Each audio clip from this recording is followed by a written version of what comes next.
Oops. This way.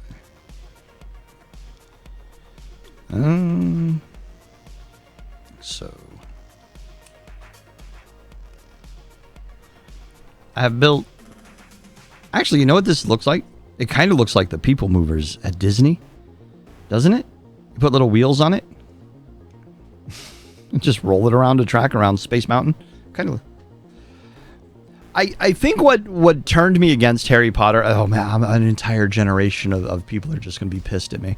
When Harry Potter first came out, my stepdaughter started reading them, got into it. So I tried to read one. And I didn't get halfway through the book before the horrifically bad writing drove me away. It's like, nope, can't be here, gotta go. It was just not good, in my opinion, at all.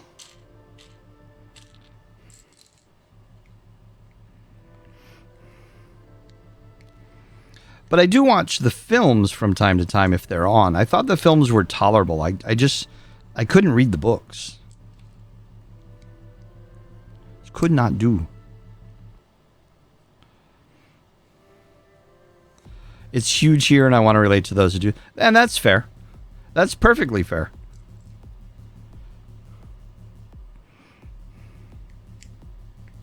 Sister and niece insist I read the book. It's two, not going to happen. Nope, not happening. The first few books weren't bad, but the writing was not great, and they stopped editing them. Not worth it once you get past. Yeah, I mean, I had better things to do. I was admittedly not outside. I was admittedly outside the demographic, and I got to be honest, I grew up with far better fantasy and fiction.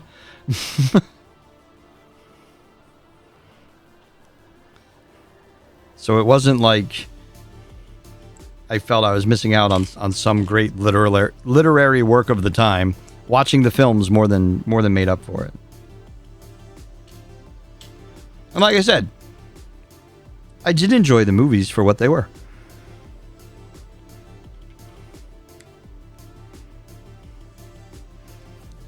And for the most part, I was working at Warner Brothers at the time, so what the movies were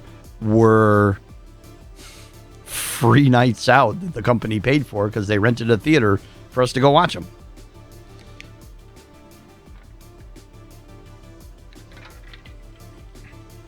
So, you know, when you look at them that way, they're pretty good.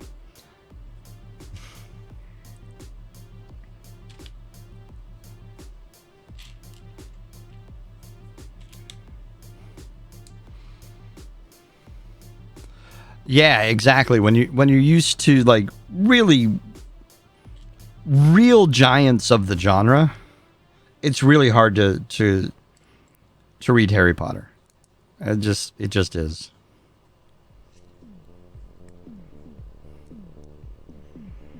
But again, those who enjoy it, enjoy it.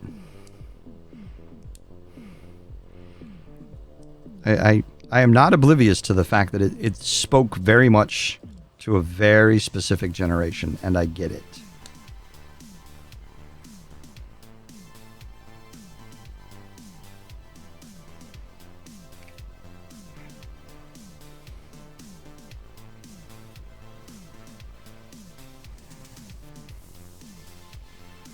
Maybe it's me. It just feels like there's a lot of gaps in this. Just a lot of gaps across the board in building this set.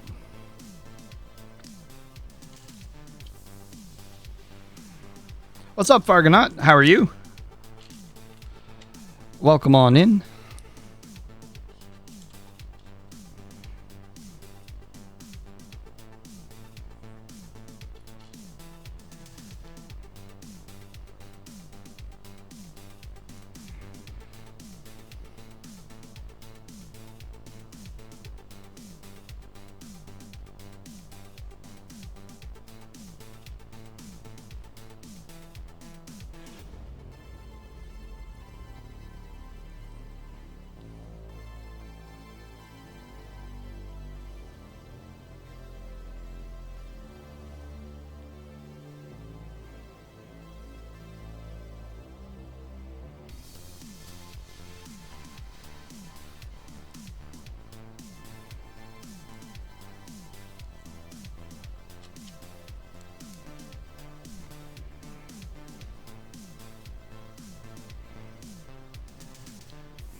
I hope this fills in gaps, because it really does feel like there's just massive holes.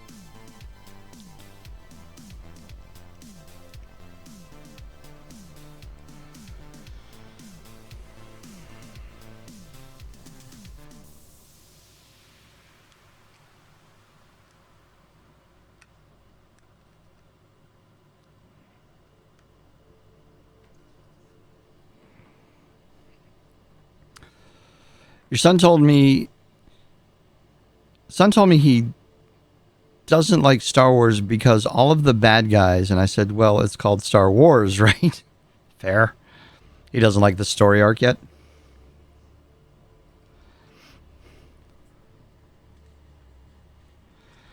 That's the point of bad guys, though. You're not supposed to like them.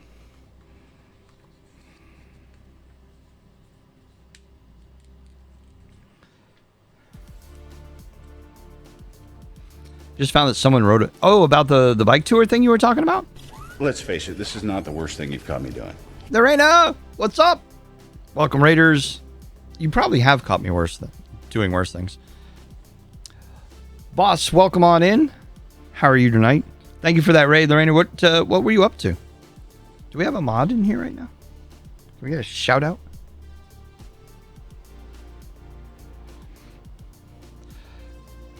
Starfield, cool. Lotro, of course, naturally. And Stream Raider Dungeons. How is Stream Raiders?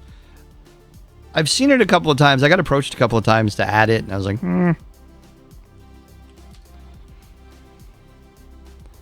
Is it fun? Is it addictive? And dungeon runs right now. Fair enough. Let's see how badly I misspelled. Nope, I think I got it right. There you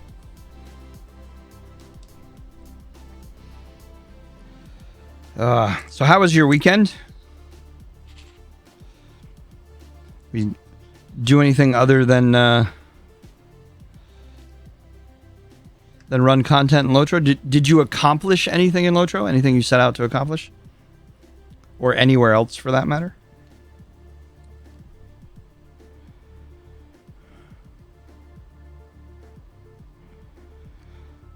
So we actually want to do this, I guess. Boss Coder, thank you for that follow. I appreciate that, man. Make yourself at home. Why is this having such a hard time? 2 levels on your Guardian. Telling folks it's a great time to join. Oh, so the new content's really good, huh? I saw some write-ups on it. Sounded like it was really well done.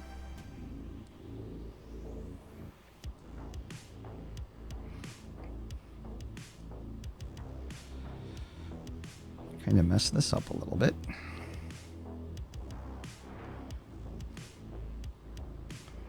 I still can't get over how kind of wobbly some of this stuff is. I feel like it should be a little bit more solid.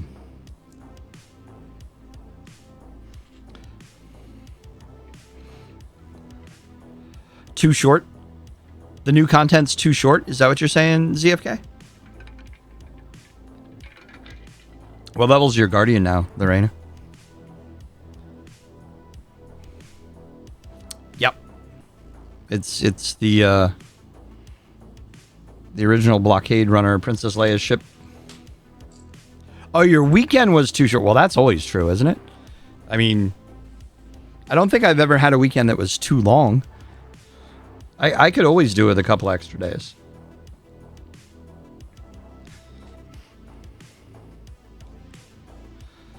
A couple of extra days, ideally spent on a tropical island somewhere. Would be just fine by me.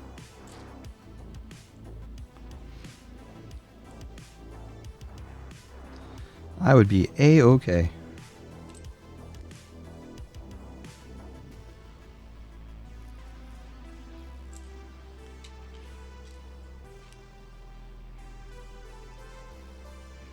Our concert program for Shirefest is all locked in. Nice. When's that? When is Shirefest?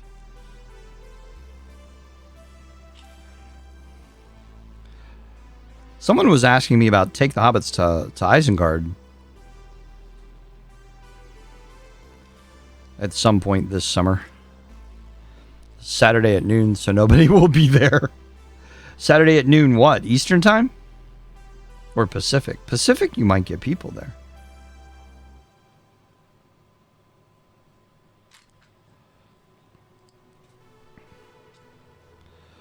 They're taking the Hobbits to Isengard. Again.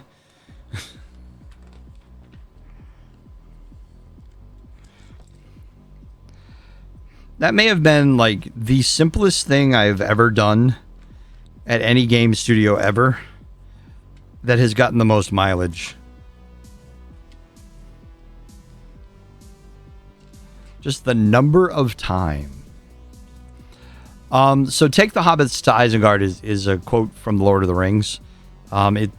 It's a comment made about the orcs have kidnapped Merry and Pippin, and they're taking them to Isengard. In the context that I'm speaking about, when I worked on The Lord of the Rings Online, I created a challenge for all of our servers that I would make a level 5 Hobbit on each and every server, and every server had an opportunity to take my Hobbit character to Isengard, and it was timed. You had 3 tries. You couldn't let me die. And the fastest time across all the servers won. I think we turned a festival on for him or something.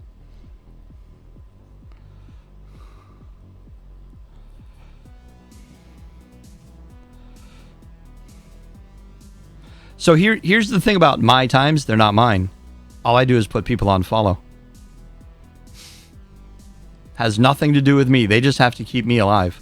I do nothing. I contribute nothing. I am baggage.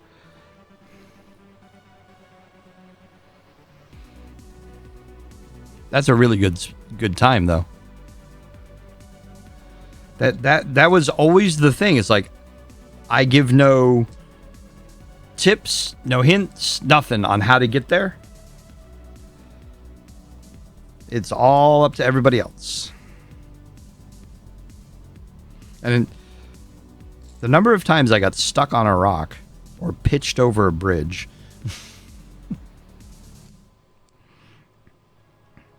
There were servers I felt really bad for because they took forever. And there were servers I was really impressed by.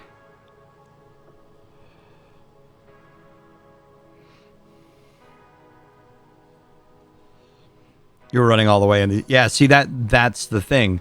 I don't touch my keyboard. You are taking me.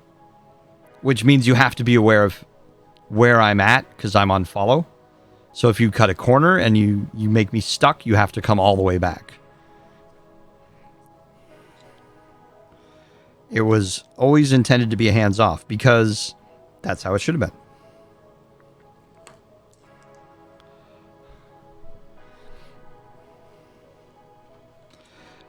I mean, how many servers dragged me through the freaking game?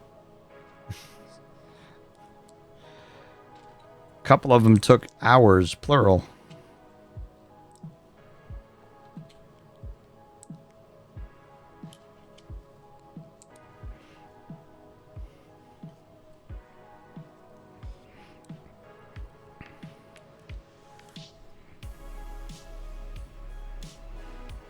Did anyone do it? I think we had one DNF too, didn't we?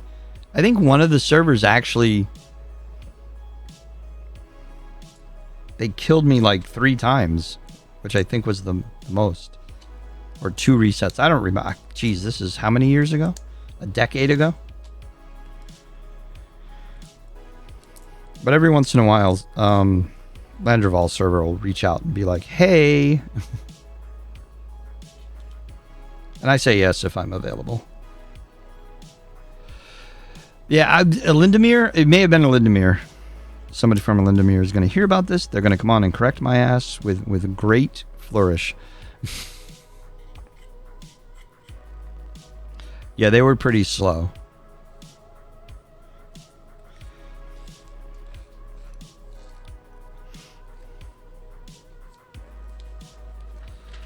But hey, people had fun.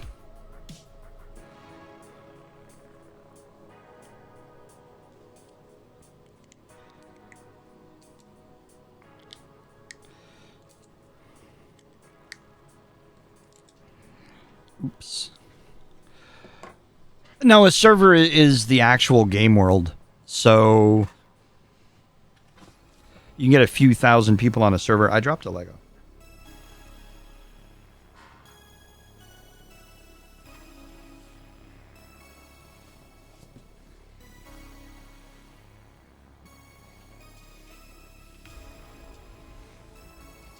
Well, crap. Don't know where it went.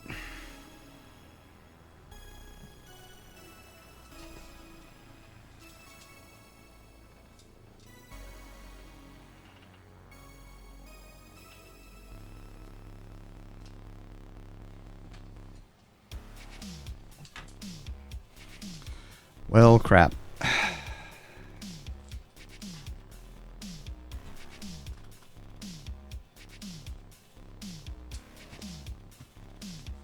There's literally nothing under this desk.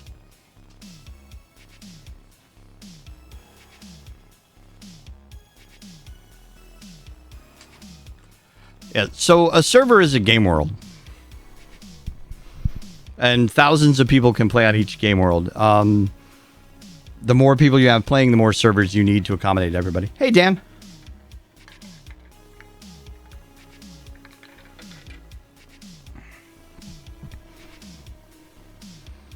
Exactly, Spud.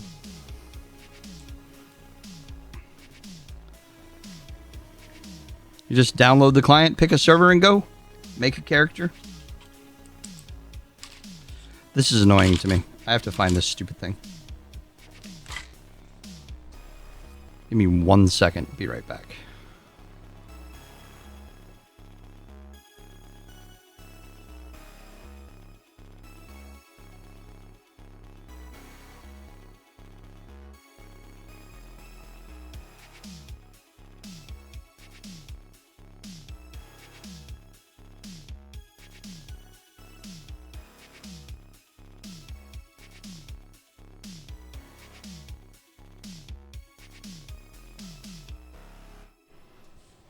Found it.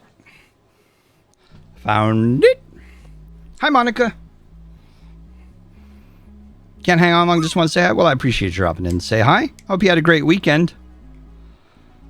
You need a vacuum cleaner with pantyhose, right? So it was actually sitting in the cushion. It was in, so it's like this, and it was like folded into the cushion. We have retrieved it, and things are good.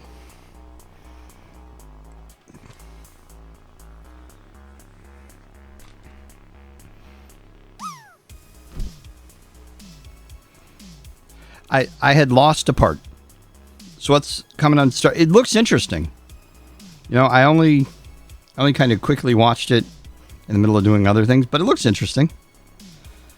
There's some cool stuff announced. There's been a lot of cool stuff announced the last couple of weeks, honestly.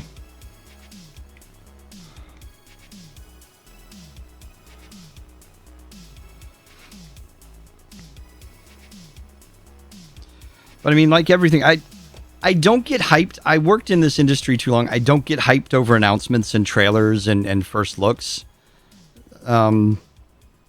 Things look cool. You know, I've never been one of those guys that just like is all in on the first thing. We'll see what happens. I hope it does well, honestly. I know people on that team.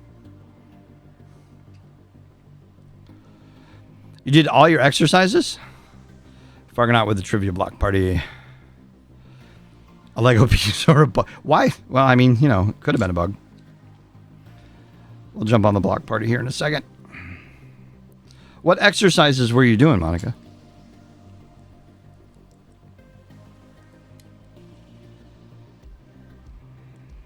And the Florida man. You're going to Chicago, Monica?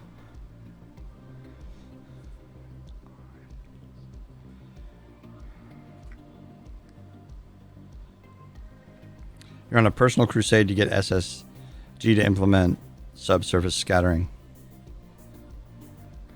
Looks like Forza. Good luck. Good luck. Oh, your physical therapy. Is it challenging for you when you travel to try and keep up with it all? I mean, I don't know what exercises are involved. It's not something you can do regularly at, like, in a hotel room. Do you need more space?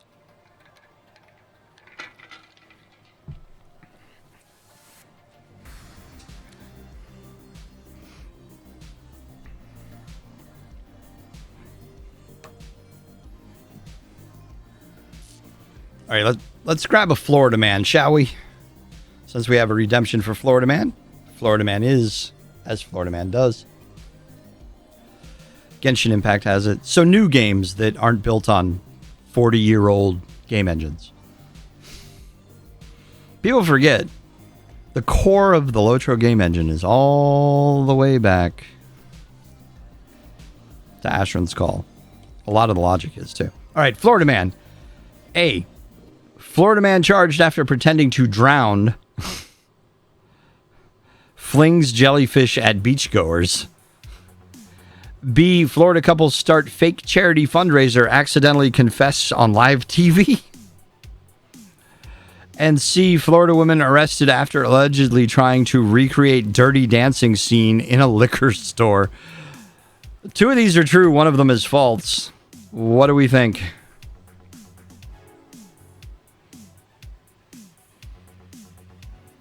When you're at home, you use a yoga mat and a yoga ball and a small pillow plus some smaller tools.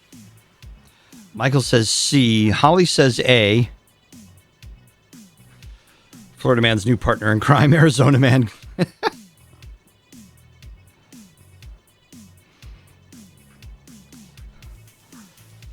You think A, the jellyfish one?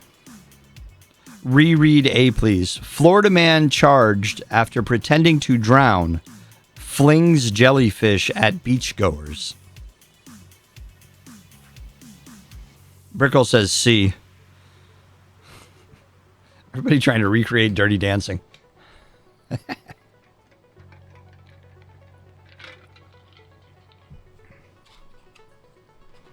Apparently someone didn't have the time of their life. Brick Girl says C.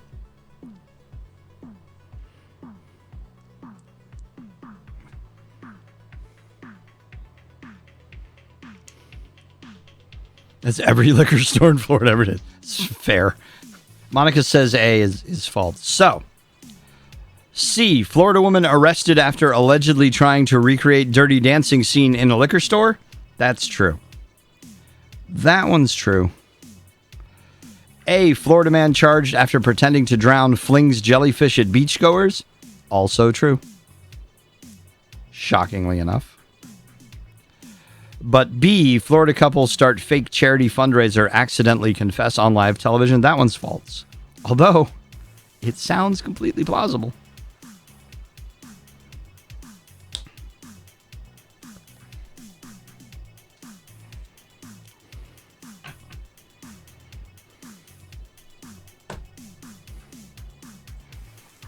We get the big audience participation rocking and rolling now.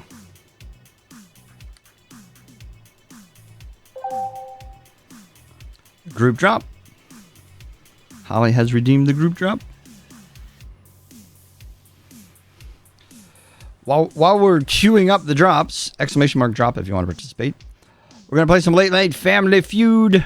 We will start with this card, which has 6 top answers on the card. Name something that's pink and alive. Name something that's pink and alive.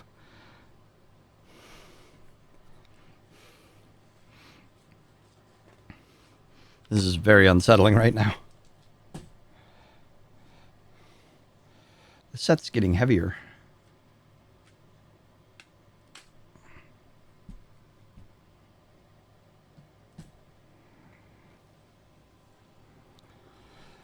Brick Girl says a worm. Nudie Branch, flamingo. Ooh. Pink and alive. A flamingo is pomegranate. Is a pomegranate alive? I don't know.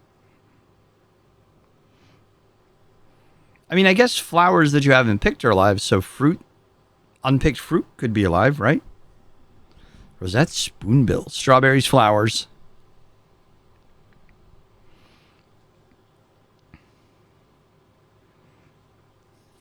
Some low scoring drops tonight. Low scoring drops. It's a plant. That's fair. They grow, so fruit is alive. Okay. When someone says alive to me, I tend to think more animal than flora. More fauna, less flora. Part of one, anyway. All right, name something that's pink and alive. Ew. Number 6 is a mole rat. A pink snapper. That's good eating right there. Jellyfish. Are jellyfish pink? They're kind of more like translucent.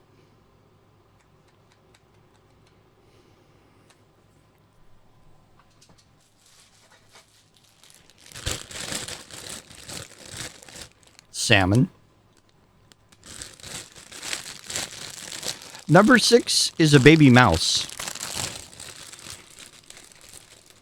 Which makes sense because when they're born, they're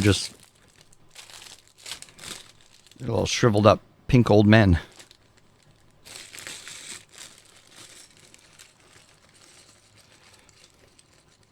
Salmon's really good. That is a good answer. They're called pinkies when you buy them as snake food. Aw. New rule. You don't name animals cute little names when they're intended to be fed to other animals. That's just cold. That's so wrong.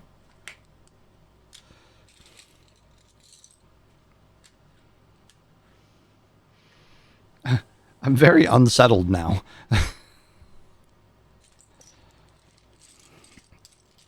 When you go to the pet shop to buy them for your snake, you ask for pinkies. Ugh. Another reason I'll never own a snake. It's just so sad.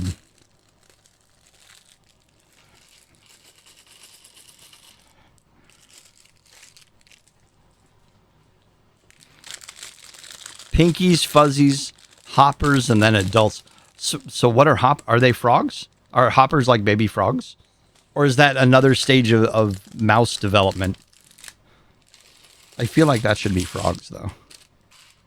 Everything else feels very mouse development. Pinkies, fuzzies, hoppers, and adults.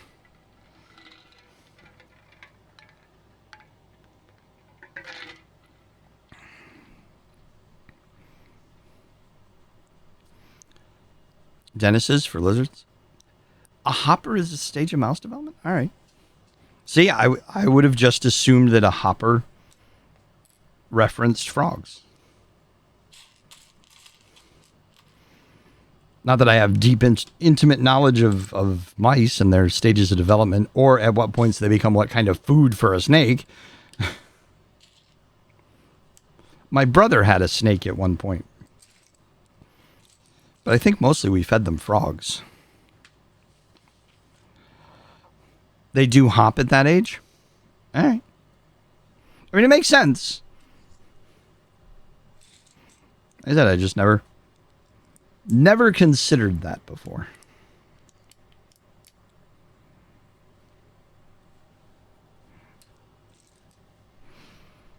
What are the other answers? Since we got hung up on the mouse. So 6 was a mole rat, 5 was baby mouse, 4 was tongue. 4 was tongue. I mean, it's pink and alive, I guess. 3 is flowers, 2 is pig. Pig was a good answer. And number 1 was flamingo. No, I was fascinated. Don't apologize. I learned something. You were going to say tongue, but resisted. Should have gone for it. Weird stuff always flies well. You know that. Weird stuff always flies well. All right, in that case, then we'll flip this over, and we have the top 6 answers on this card as well. Name a common word or phrase with the word under in it. Common word or phrase that contains the word under.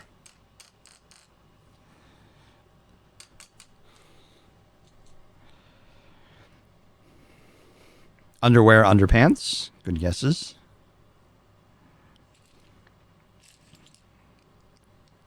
I have a feeling there's going to be just a huge variety of ways to say underwear and underpants. I really do. Underwater, underground, under the boardwalk.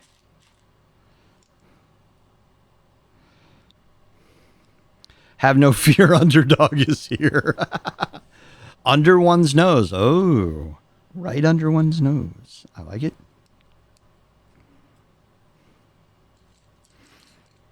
I'm just going to point out for those that are kind of new to this. This is Family Feud. It is actually a card game edition of Family Feud. The people they pull aren't that bright. We come up with far better answers than these cards do for the most part, and a far more diverse range of answers. I'm just saying. So, just setting expectations. Underdog, under subpoena. Ooh, understand, underneath, under the rainbow. See, like I'm thinking the core Family Feud demographic is not going to bust out an under subpoena or an under oath. New Orleans pub. Yeah, exactly. New Orleans public school. That sounds about right.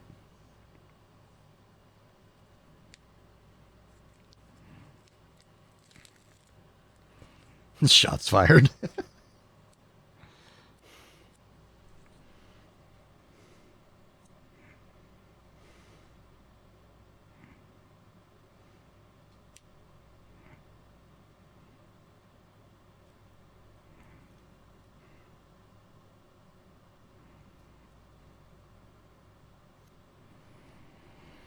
Captain Underpants.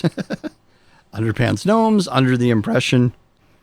All right, so there's really good answers in this list, but none of them are going to be on this card. You're going to head to bed after this answer? All right, Monica. Under the blankets. Nice. Nice segue. All right, top 6 answers. Number 6, underdog. Number 5 is underground. Number 4 is Undertaker. Undertaker. No wrestling fans, huh? Number 3 is underneath. Number 2 is down under. And number 1 was underwear, because that's how these people roll. Number 1 was underwear.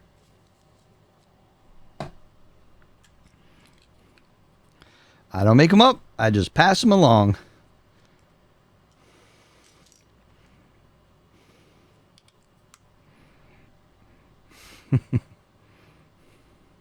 Have a good night, Monica. If I don't see you before then, enjoy Chicago. I hope you have a great time.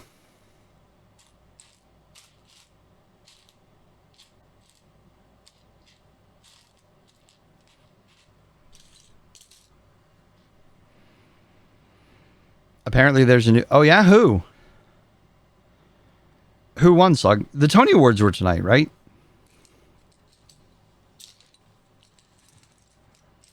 Jennifer Hudson, really? She's very talented. I can see how she'd get there. She's quite talented.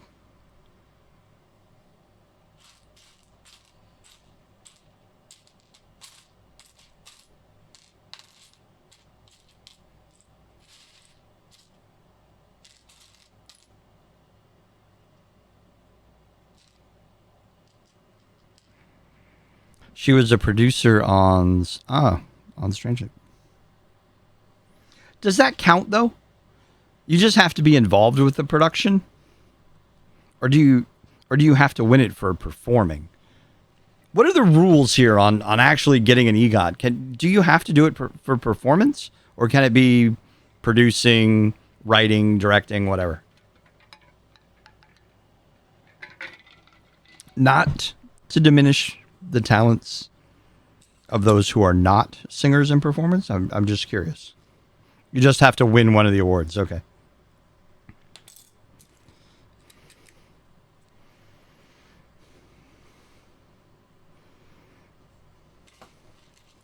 Just win one and it counts. Gotcha. Well, something to work towards. I mean, if all you got to do is win one of them.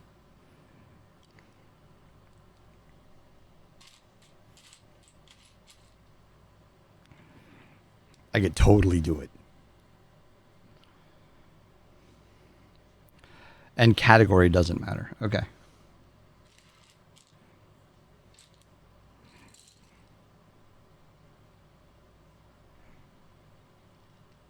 I think I could do it.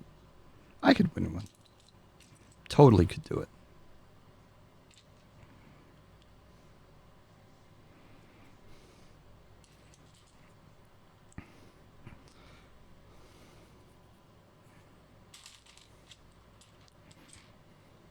I always felt like some of the production categories, though, if I'm being honest, always kind of felt like Super Bowl rings, where it's like the stenographer gets a Super Bowl ring when the team wins, right? Brickheads, what should I do? Rebuild or store them? Ooh. You had a really nice display of them, and it was a really cool collection. But here's my question.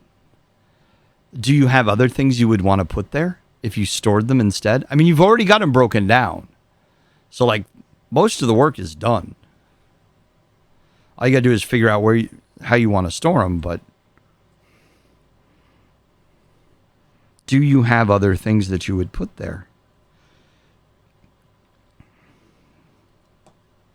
And if so, then do you rotate? So then do you leave these up for a while, and then in a year or so, disassemble whatever you put up there and rotate them back in?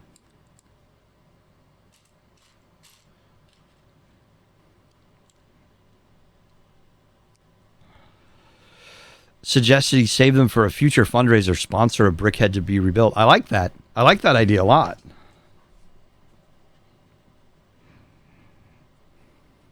That's pretty cool. Or even just as stream goals, right? Just as a community goal, get to whatever, and I'll rebuild brickheads. I do like the charity angle on it, though. You originally built the shelf for trains. Do you not have enough trains to fill it? Or did the trains get unbuilt and replaced with brickheads?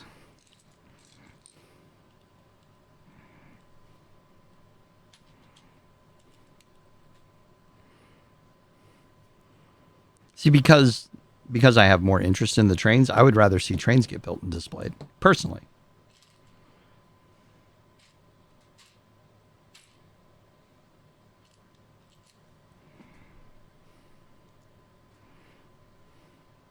But I really like Spud's idea. The idea of having them be something that's redeemable to rebuild and replace on the shelf. You have more than enough trains to fill it. Well, then maybe it's time to switch them up. Put some trains up there. Something different to look at.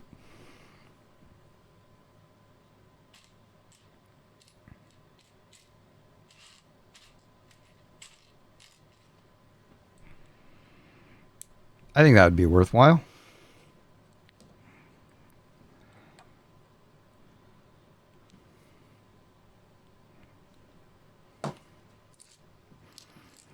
Trains would get my vote. I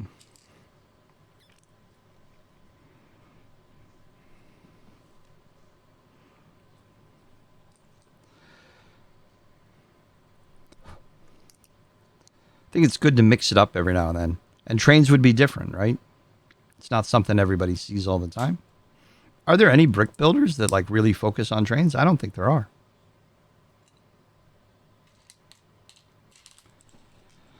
Yeah, I agree. Trains would be cool.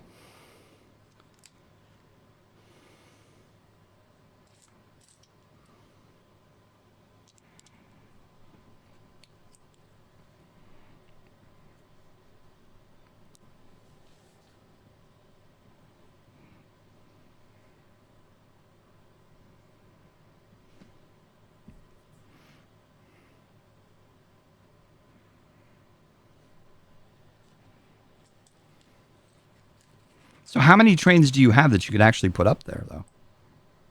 And why did the music stop? What's up with that? That's kind of weird. There we go.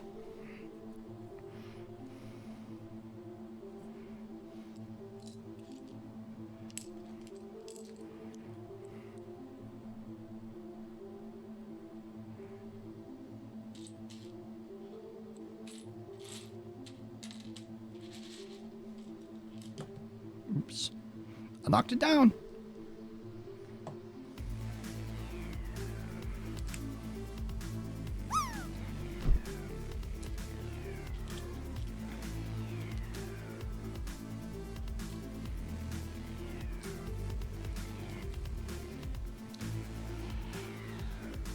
You've probably got to. And are they built, or are they things that you could build and then add to the wall so that you have extra content? Because we kind of just saw the brickheads, right? So we saw them all get disassembled, which means we saw them all assembled, or at least in an assembled state, I guess would be more accurate.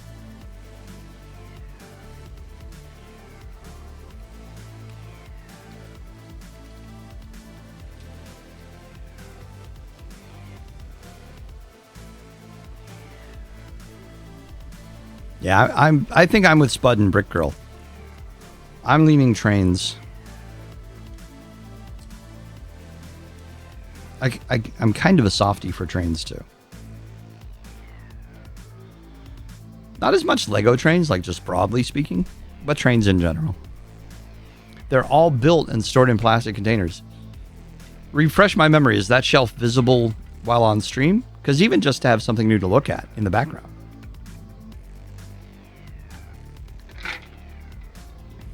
Would be pretty good.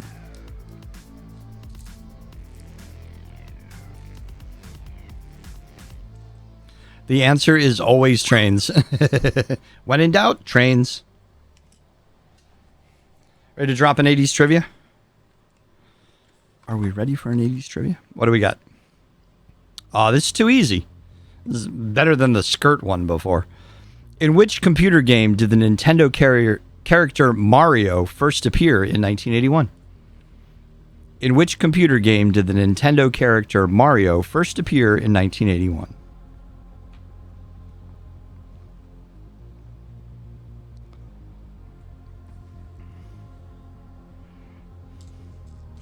I'm waiting for somebody to rules lawyer the snot out of this. Where's Brian when I need him? Oh, that's right, he's in Florida.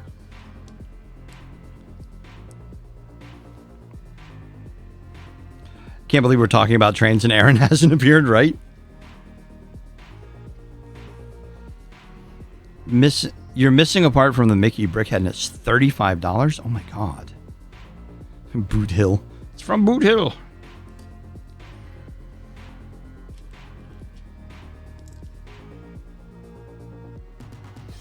So Mario is the correct answer, but not really. I think at the time when he did his first appearance, he was just like Jumpman or something like that. He didn't actually have a name.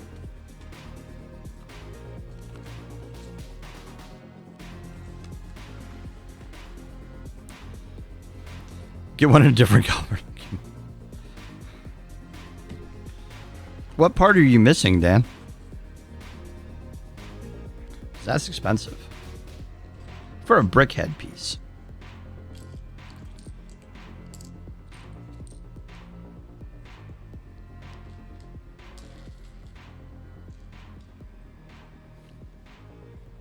What's up, Thea? How are you tonight?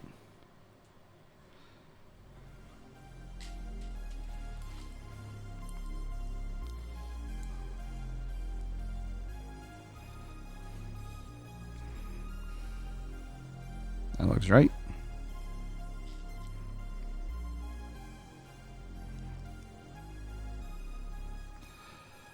You're getting ready to start the chess set with you? Oh, the Harry Potter chess set?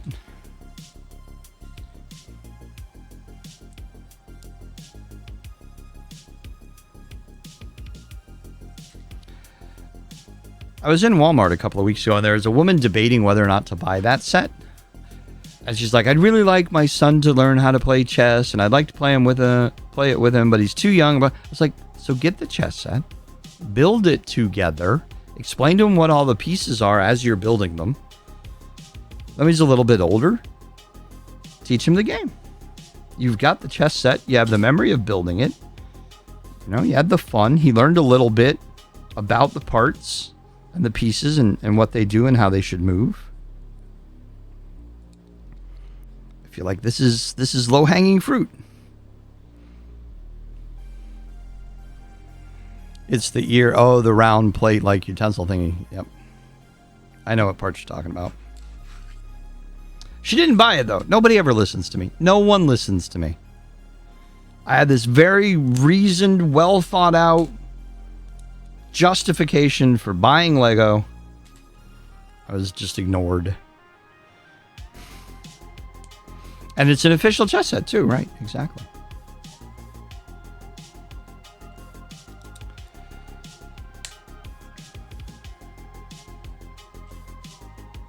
It could have been a wonderful moment between a mother and son, but no.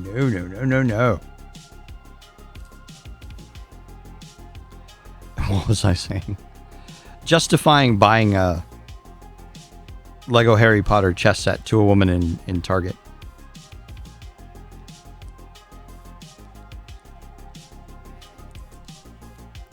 Son and I didn't see the set at Walmart, or we would have gotten it there since we got a discount. Got it at Target instead.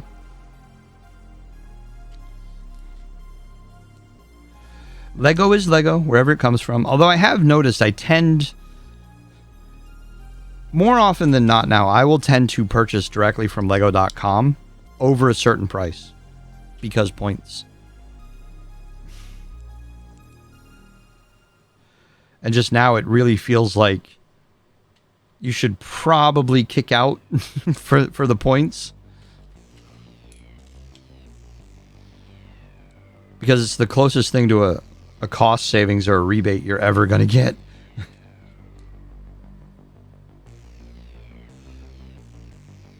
You earn Target points. As long as you're getting something, right? As long as something is coming back.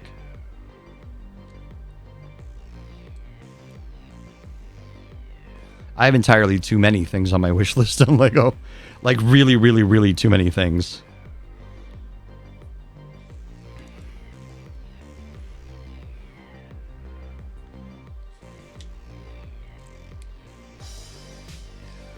So what do you say, Dan? Are we going to see trains on the raid train on Tuesday? Is that what I'm hearing?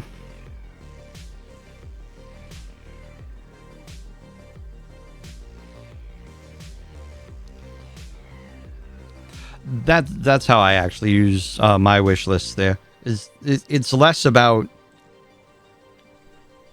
putting them in there with the intent to buy in the near future and more about so that I don't forget where this is or what this set is. I'm going to put it here. And generally only stuff you can get in the store.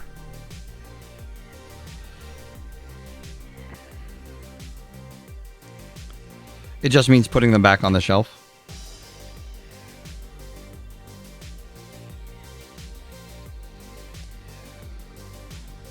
All right, so apparently the Rebel Alliance is powered by paint rollers. Which is kind of clever. So the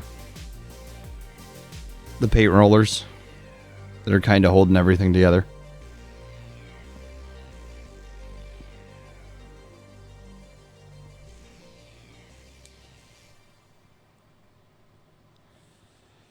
Gonna watch the non-Johnny Depp Fantastic Beasts movie.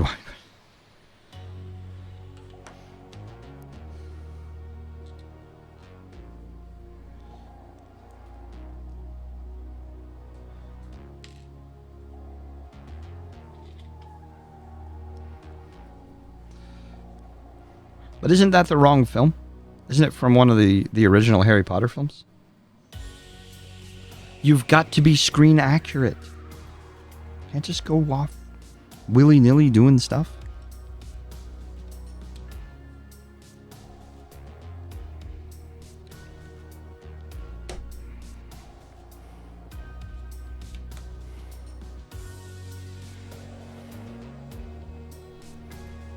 All right. It's from the first film. Wow. Things they don't teach you in school, a crazy mix of fun facts, random trivia, and totally useless knowledge. And sometimes onion dip. Here we go. Can you get sunburned if you're sitting inside by a window with the sun shining through? I feel like that sounds complicated, but it's really simple.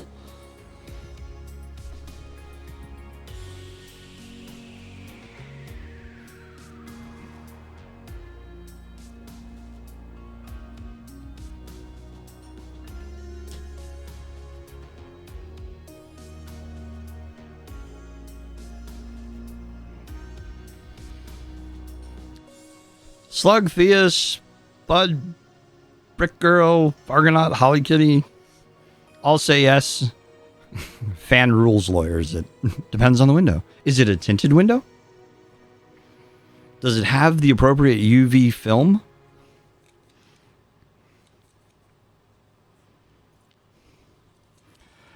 The answer apparently is no. You can't get sunburn. Because the glass does filter out UV. Most window glass filters out UV. Not old glass, apparently.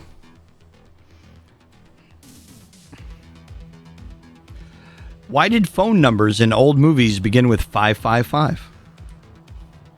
It's,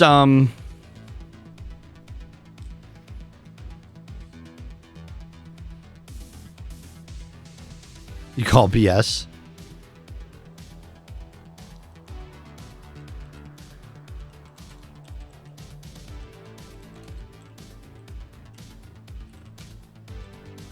I've never gotten sunburned sitting under my skylight.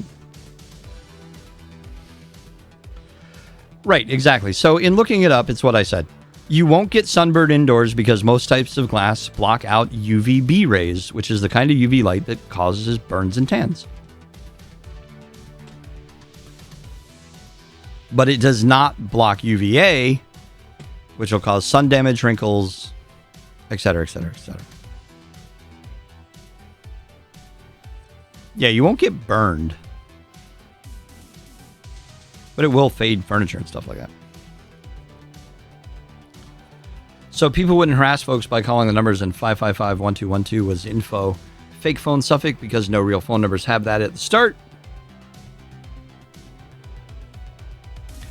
Exactly, Mevit. Take a window to the beach, sit under it, you'll be safe. And if it doesn't work out for you, I would then go and sue Anderson Windows.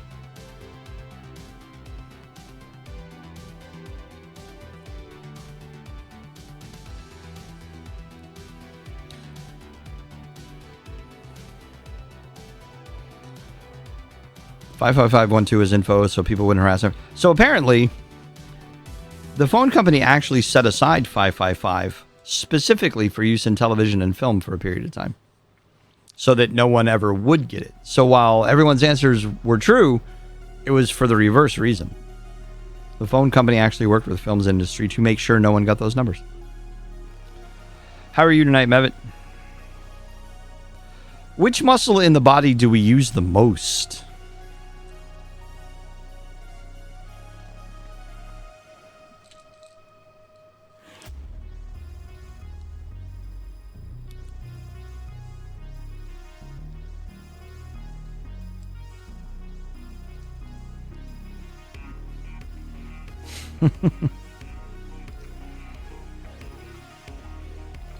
Heart, skin. Is skin a muscle? I know it's an organ, but isn't it muscle? The glutes. Fargonaut spends a lot of his day in the mirror. Flex.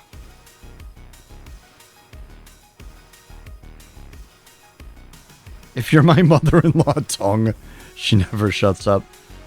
A skeletal muscle? What's a skeletal muscle?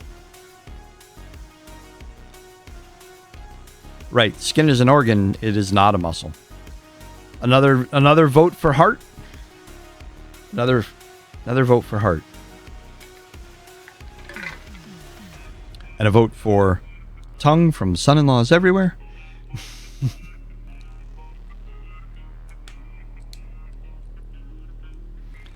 Heart. Lots of hearts.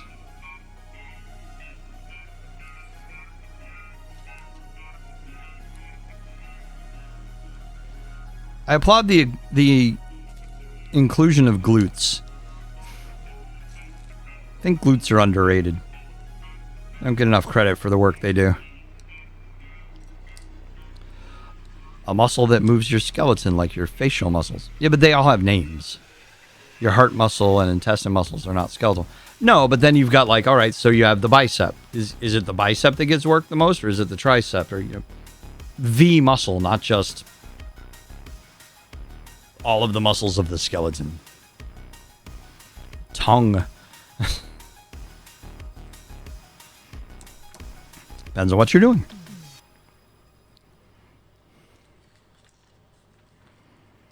Is it a quadricep?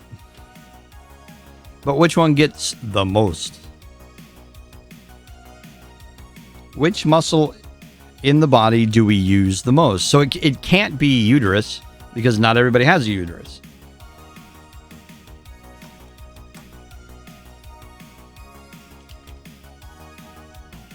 It's any muscle.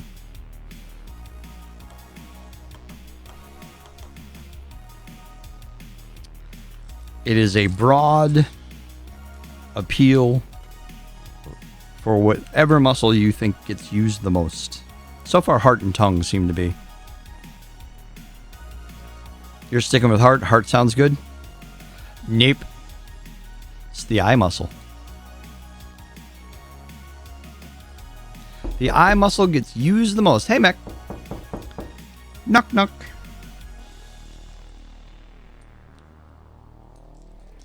Nicky Nucky.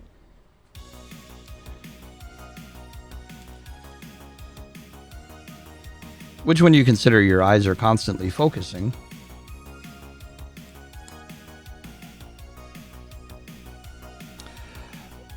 But they still move.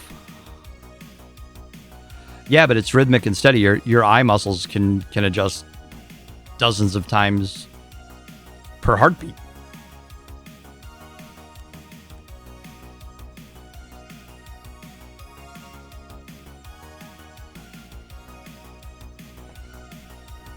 And they do still move when you sleep.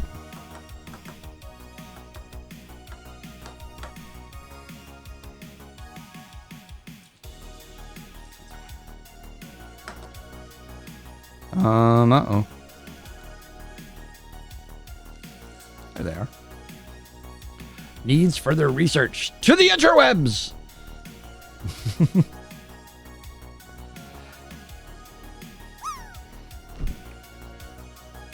I don't know. Yeah, Fargonaut, but it's generally referred to as one. But it is a clump of muscle.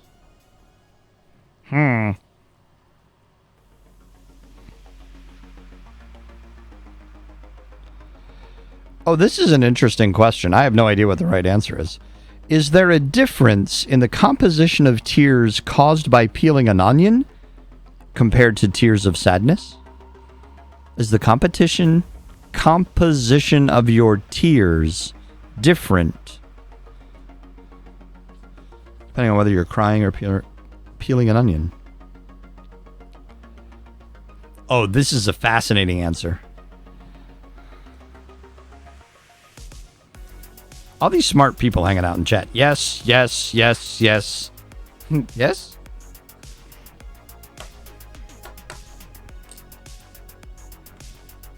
Mevit would say no, but everyone else is saying yes, so you're just going to go along? Is that what I'm hearing?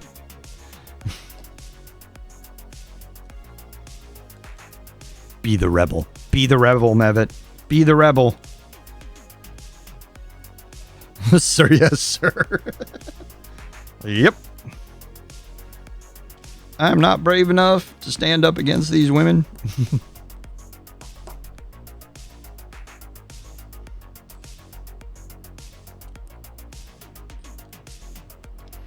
Did that in high school. Cutting onions in this account. Right? Don't be wasting them.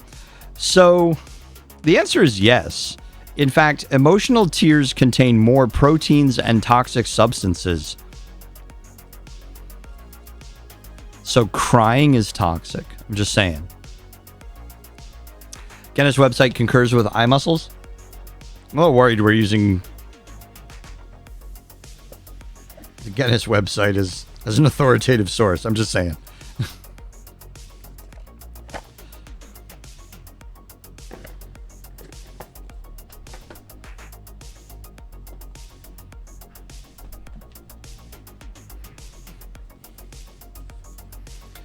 It gets rid of them. That's why they contain more, because it's flushing more out. So the tears themselves are more toxic.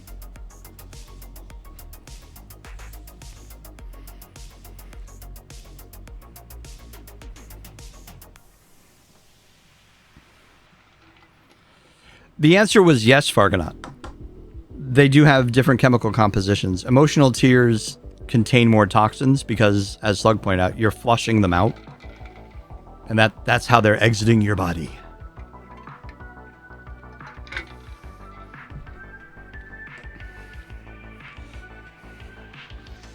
You took too long. Your son's now at a flash morning.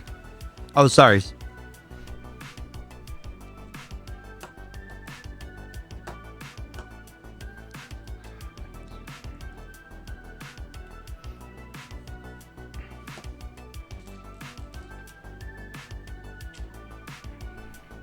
Yep. It never occurred to me to consider that the reason why you're crying changes the composition of your tears. It makes sense. It never occurred to me. So you can cry your troubles away if your troubles are toxins. More to the point, it turns out that Poison Ivy, when she cries, does in fact have toxic tears. So you need to watch your step.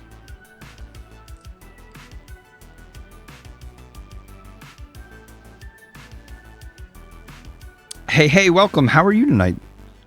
And thank you for the kind words. I hope you're well.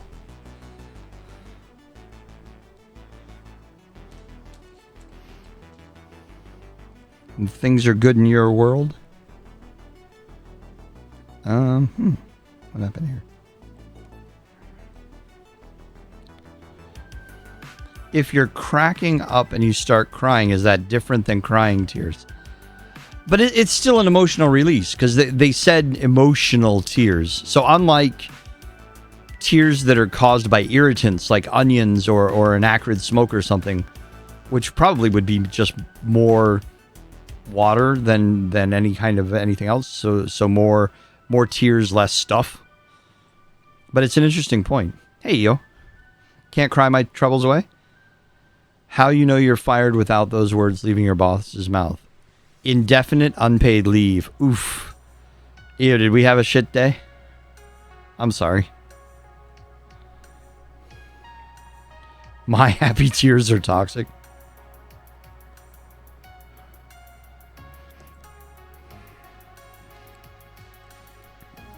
That sucks.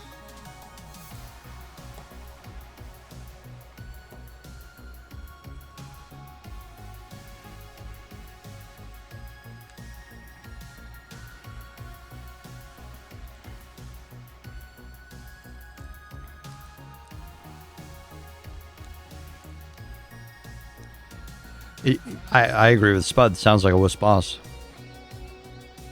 It's been over a week since that conversation, so oof. So wait, did they actually terminate your employment, or did they just kind of like wishy-washy leave you in limbo?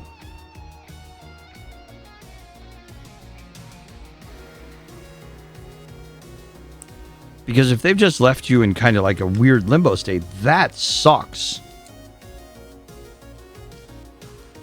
And yeah, your boss is a total coward.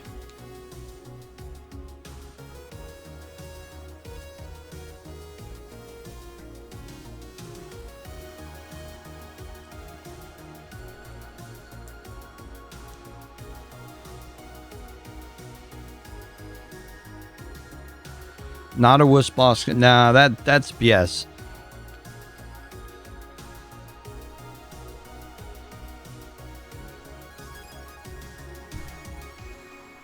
That's total BS.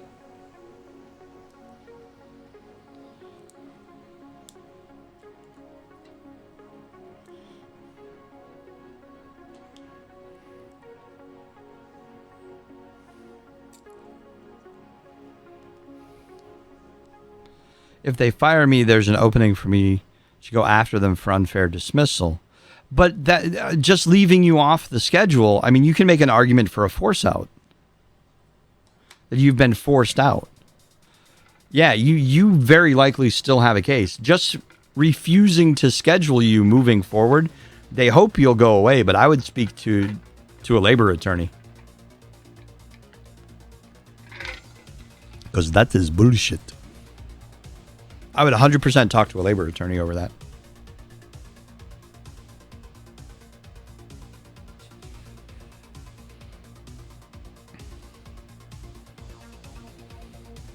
Technically, I'm still employed by them, but I can't work and they can't keep paying me since I'm a casual worker. They said you were a health... nah, yeah, I'd get an attorney.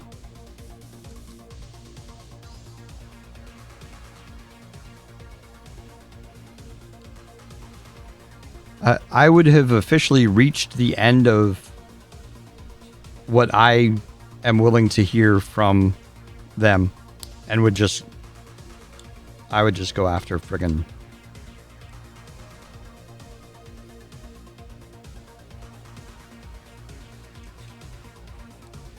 No, because that's BS.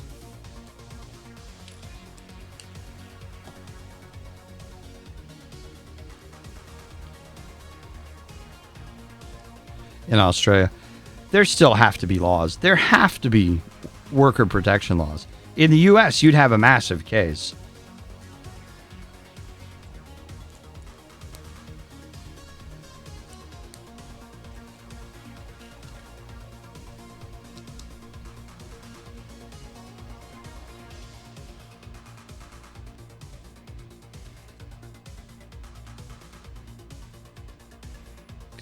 That's BS.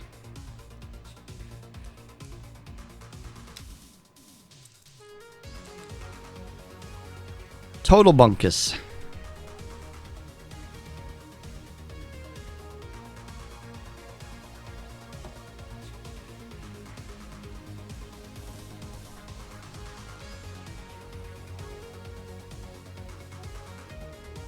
There's a whole mess of health and safety things in my contract, and I basically haven't fit them since the day I signed the contract.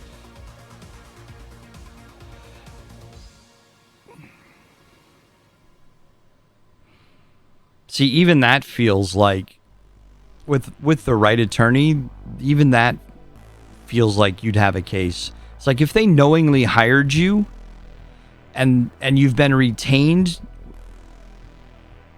even though they knew these issues, and now they've just decided, nah, I would talk to somebody.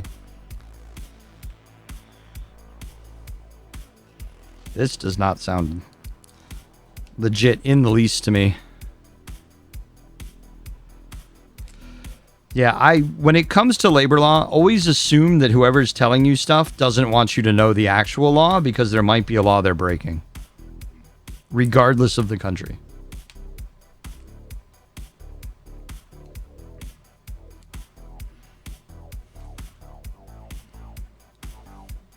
It could also just be that I don't want to believe that there are places in the world that have even more predatory labor laws than the United States. But hey, what do I know?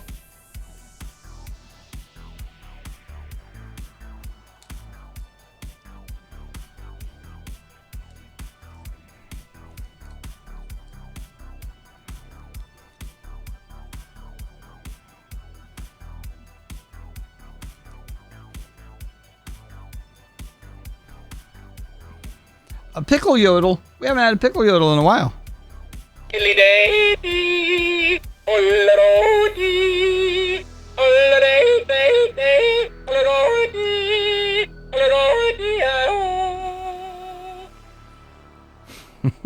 It's been a while. The current owner didn't hire me. They took on existing workforce, stating that current staff would still be able to work if they showed attempts at fitting the contract details, but wouldn't employ new staff. That's... I don't know. I would want to have a conversation with someone who was well versed in labor law, whether that's the Board of Labor, someone at the unemployment office, something. I smell bullshit. Let's put it that way. Pickle.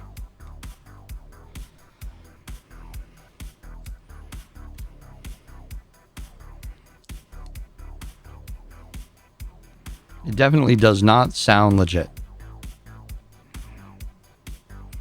Again, it may just be that for the first time we in the U.S. have found a country that has shittier labor laws than ours, but maybe not. We don't know.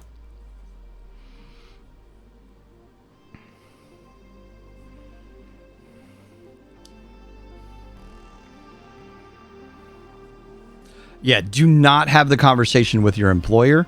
Have it with someone that either works for, the labor board, or if you're part of a union or whatever.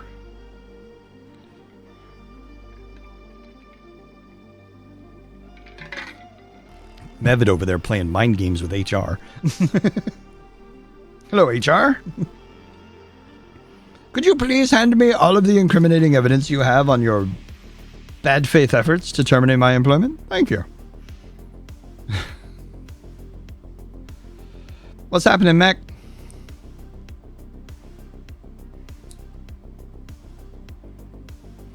The previous government was anti-worker. Like I said, it's a bunch of Yanks trying to figure out how to get you, not screwed.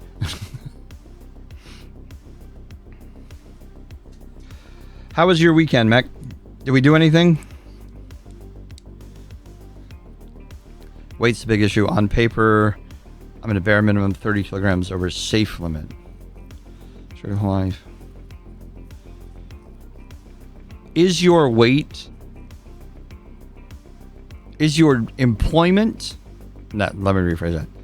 Is your ability to complete the tasks assigned to you impacted by your weight? Does it play a material role in your ability to actually do the job?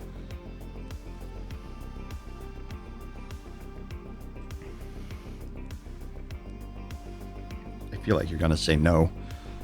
It's okay. Most of the U.S. is anti. This is fair.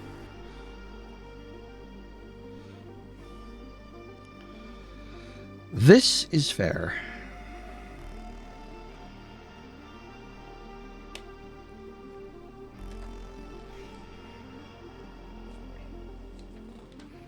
But what are you going to do? Had a nice walk, had a nice meal, then rested, binged Lincoln Lawyer. What did you think? Did you like it? I'm guessing you did if you binged it. Do people binge things they don't like? Just in the hopes that it gets better?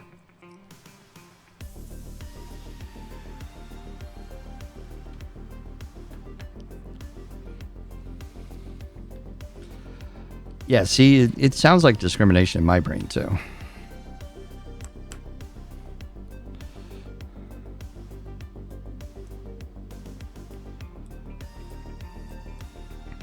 It was predictable to you a bit? Yeah, kind of. It was still good. I thought it was, even in the predictable parts, I thought it was still entertaining and well written. Hey, Clag.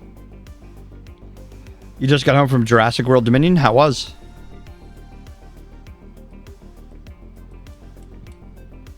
Yeah, I liked The Lincoln Lawyer. I thought it was good. I don't think it was perfect, but I thought it was pretty good. I mean, I've read the book, so it wasn't a whole lot of new ground being broken.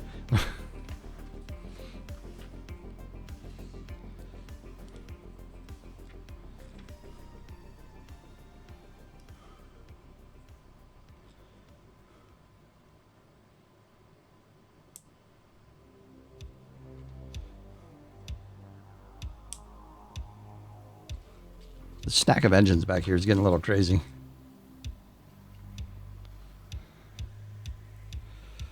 It's borked. How so borked? Which link, by the way?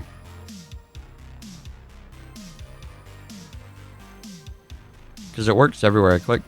In the panels? Oh, no, you're right. That's weird. Oh, I see what it did. Thank you. I see what it did. Exclamation mark BB also works, by the way.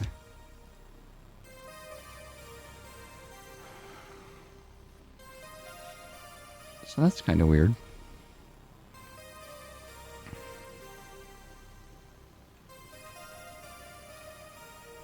Let's see if I can fix this really quick.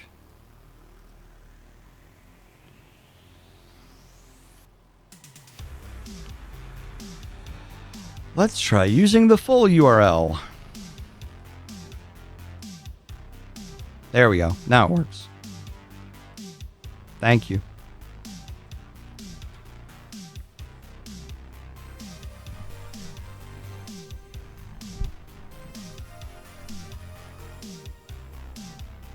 Just got an extra Twitch TV. Yeah, I saw. I don't know how that got in there. It may have just been something as I was copy and pasting. I pasted twice or partially twice or something. So the stack on this is getting kind of crazy back here. It's also getting heavy. The ship is getting heavy.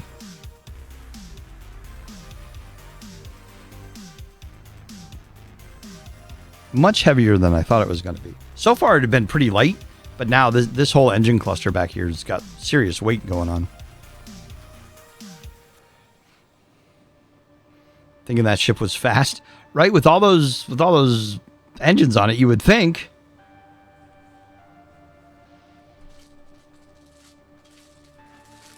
You would think it would have been fast, but it still got run down by a Star Destroyer that was like 85,000 times its size or something.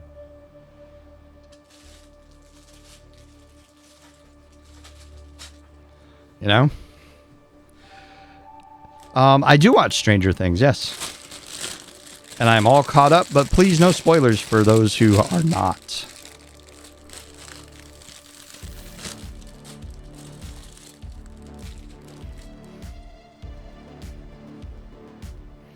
Yeah, and it makes you wonder how much space gas is right now, right?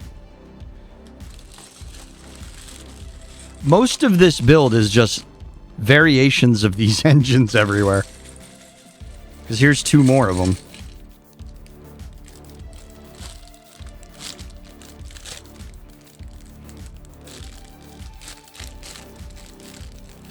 It's their, well, that's true. It is their fault for coming out of hyperspace too early.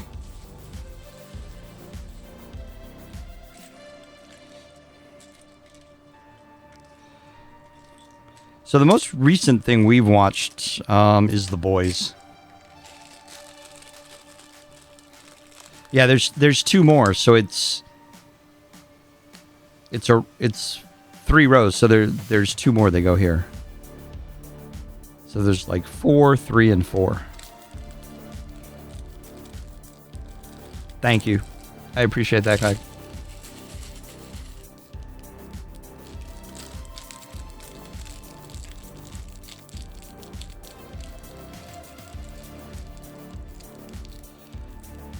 That is ridiculous. You know, that's ridiculous. Yeah, I would talk to somebody.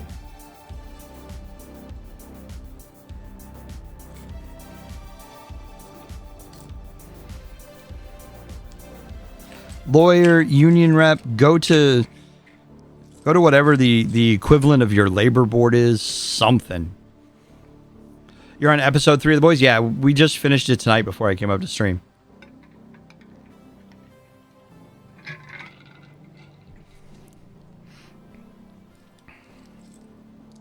So here's the question. If V24 was a real thing, would you take it? Would you want to have superpowers for 24 hours?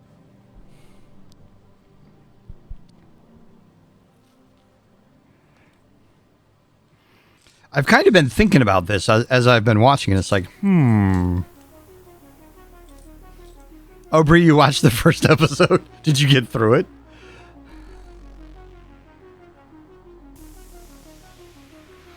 I couldn't possibly be more the target from a marketing and demographic standpoint, Clark. I am exactly the target.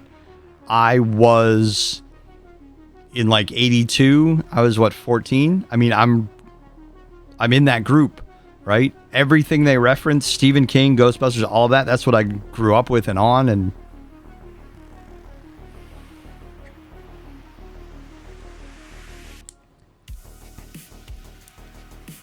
the show is not targeted towards kids. It's about the kids that were kids in the 80s. That's the target. You know, like Stand By Me and It, all of that. That was everything I grew up on.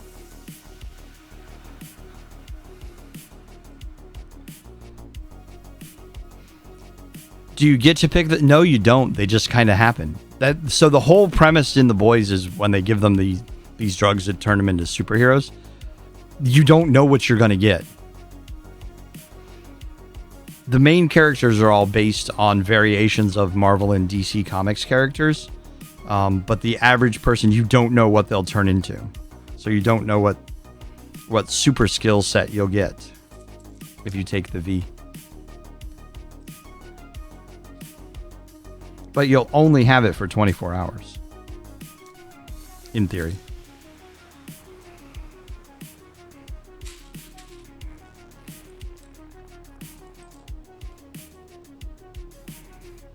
I think I would do it.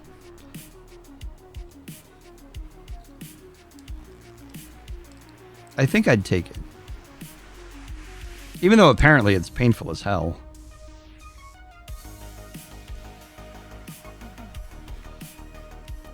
Well, because you've basically got superpowers. I mean, think about it. What if you turned into Superman for 24 hours?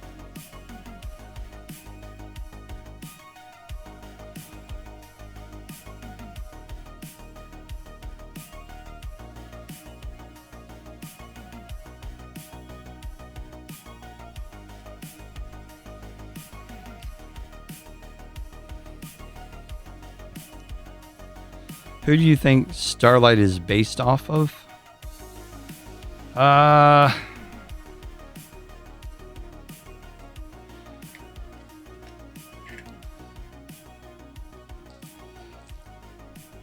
Off the top of my head, I don't know. I mean, some of the key ones are really painfully obvious.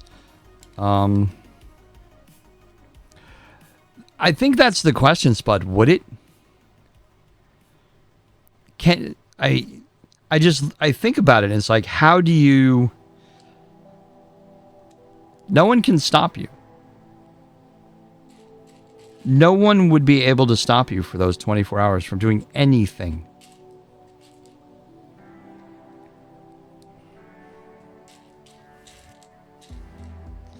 Even if we assume, like, the only thing you're thinking is good things, right? So for 24 hours, you have the ability to single-handedly stop every injustice, right every wrong. Do you do it?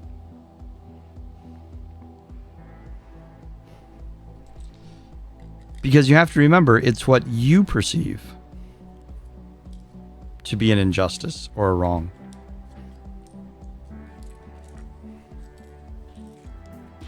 I don't know.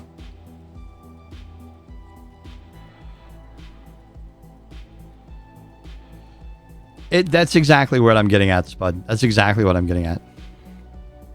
And that's my other half of it, Mac. After 24 hours, you have to live with what you did. You won't have any powers anymore, and potentially have to suffer all of the consequences of your actions.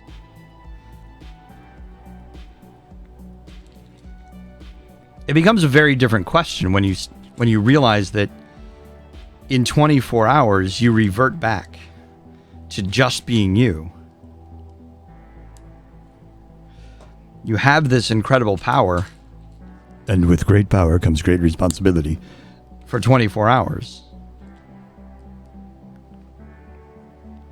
So, normal day. I'd like to think I'd get something lame.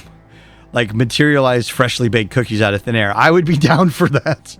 That would not be a lame skill, actually. That would be perfectly acceptable by me. But then there's also that, right? You don't know what you're going to get. You don't know what skills you get. What if the skill you got was like you could hear everyone's thoughts? But because they literally just like poof into your head, you have no idea how to control it. You're just constantly assaulted by everyone's thoughts. Hey, Dragon Goddess. And then there's the other side. What would that do to your body? Exactly. I mean, just from the show, apparently doing it is not the healthiest life choice you could make.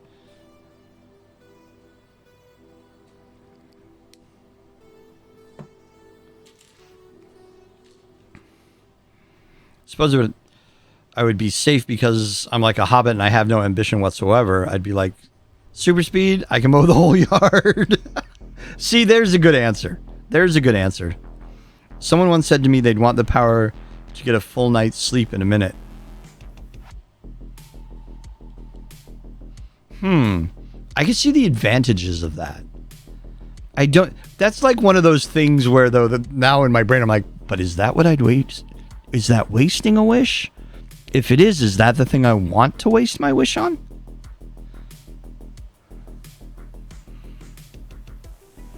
That's true. People do drugs that make them hear everything and wreck their bodies. That's fair. Yeah, I think I'm going down the same path as Mech here. It's like I would be okay with the power to get a full night's sleep, solid 8 hours from head hitting pillow until 8 hours to the second later. That I'd be fine with that. I don't need it in a minute. Just give me the 8 hours instead of 5 here, 2 there. I can live with it,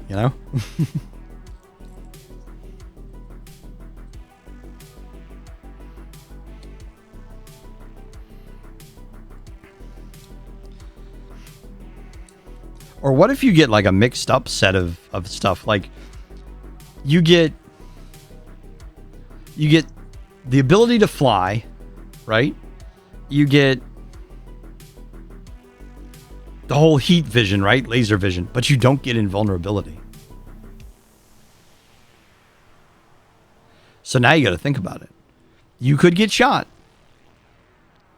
Or since you're still kind of shaky on the flight thing, you could crash.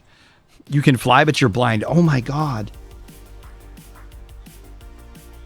Have it out there making the world dangerous for frickin' everybody. Go to bed at any time, up 6 to 7 hours later. Your desired superpower is to be able to know the current location of any object I've ever touched. There's things I don't want to know where they are. I don't want to know where they are. I don't want to know where they've been. And I do not want to know who has possession of them currently. I don't know how I'd feel about that one.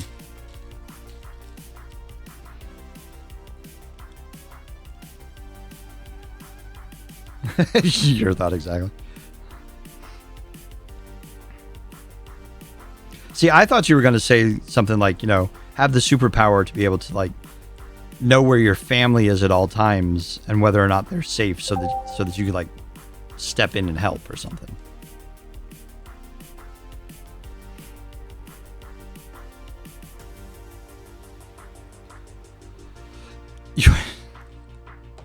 Nice, Fargonaut. All right, but let's play along. Do you really want to know? Wait, that's a little dark. I'm already the one that everyone has to find things, so it'd be useful to be able to do it. That's fair then, I guess. The Weasley's clock.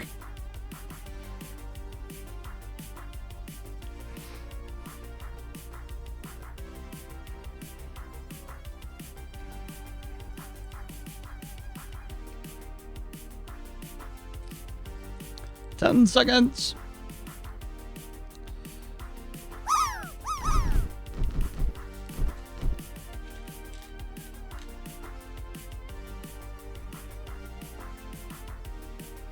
There's also the downside. So, like, if you had a superpower that would allow you to read other people's thoughts, remember, the knowledge doesn't go away in 24 hours, just the ability to read the thoughts. So you'd have to live with whatever you learned forever. 9121, Thea, so close.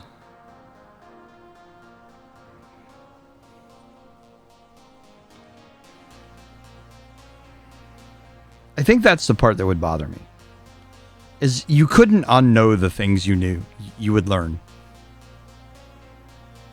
There are certain things in this world that I'm pretty confident I don't want to know.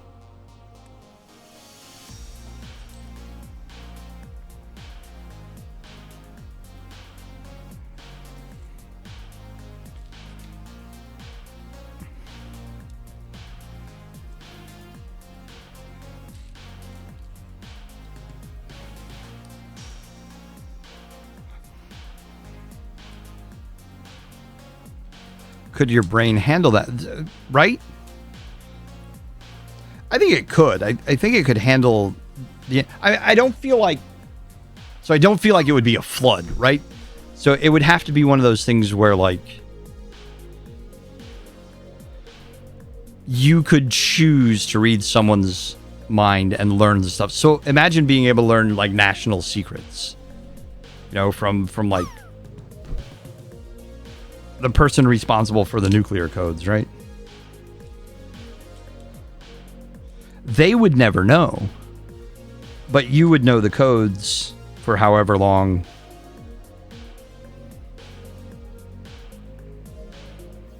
And then what? I don't think I would want to know that the random $1 bill I touched is currently being stuffed down a dancer's G-string. See? You have to think through all of the possible outcomes of the superpowers that you want. There's an unintended consequence.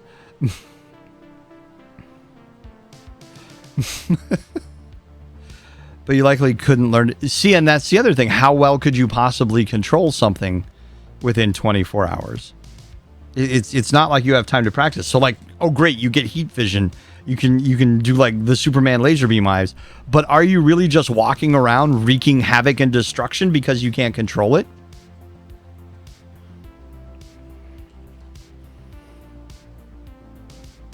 Are you at that point basically Cyclops without his glasses? Yeah, I have some freaky neighbors. I wouldn't mind reading their thoughts. Just saying. There are worse things out there.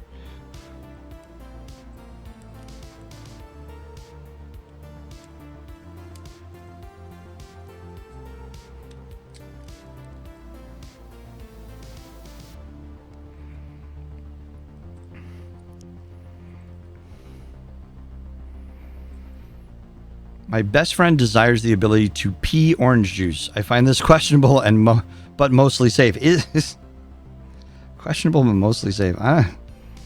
Mostly safe seems generous.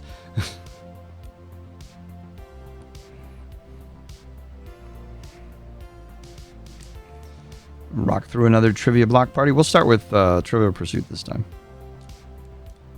But would you drink it? Ah. No. No. I can't drink orange juice anyway. That would be a no.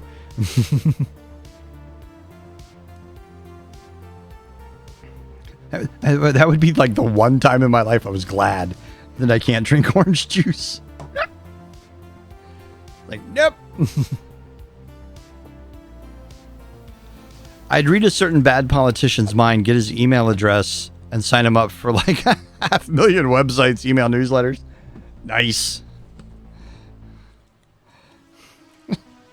Spam the hell out of him.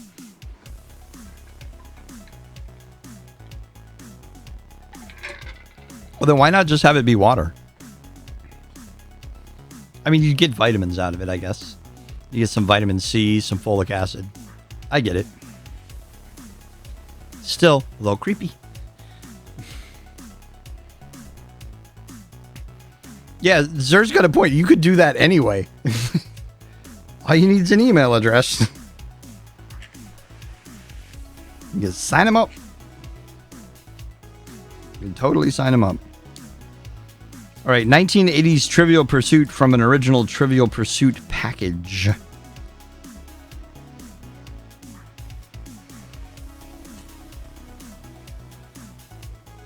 First question. Where is Le Figaro published?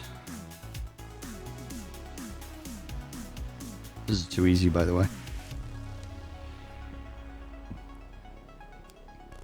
Because he's a weirdo and OJ is a weirdo. That's fair. Slug says Paris.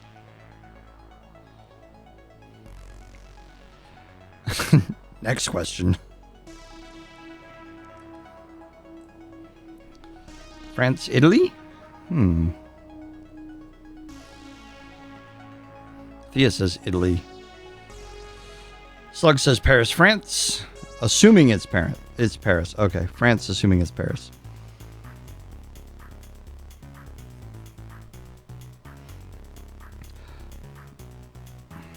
England, just cuz. Because everything is ultimately British. It's just how it works.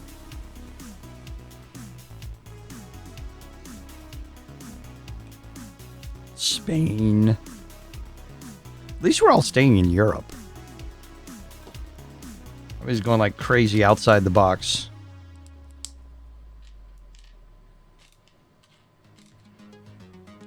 It's published in Cozumel. The Brits always say acquire. The Brits always acquire everything, right? So Le Figaro is actually published in Paris, despite sounding decidedly Italian. Oh, here we go. Everybody think cool, happy thoughts. Entertainment. Where was a bobtail nag running a race with a shooting star? Thea, it was Paris.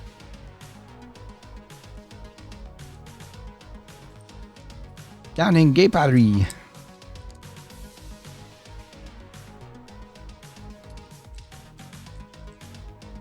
Camptown Racetrack.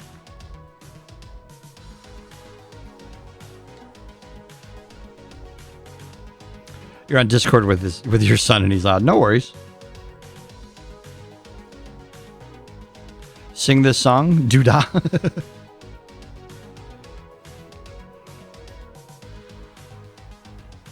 Do you know why there are pyramids in Egypt? Because they wouldn't fit in the British Museum. There's some facts in there. I'm just saying. Lots of facts. Moopsville.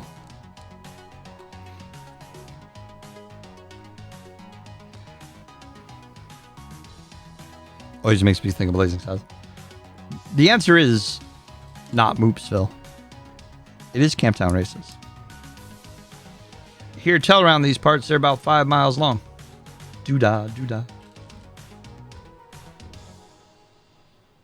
We need Blazing Saddles trivia. I tell you what. We'll do Blazing Saddles trivia, but first, somebody's going to have to go back and get a shitload of dimes, okay?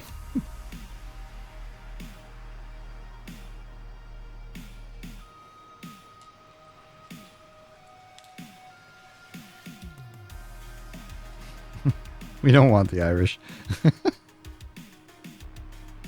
What's the first movie you remember seeing in the theaters?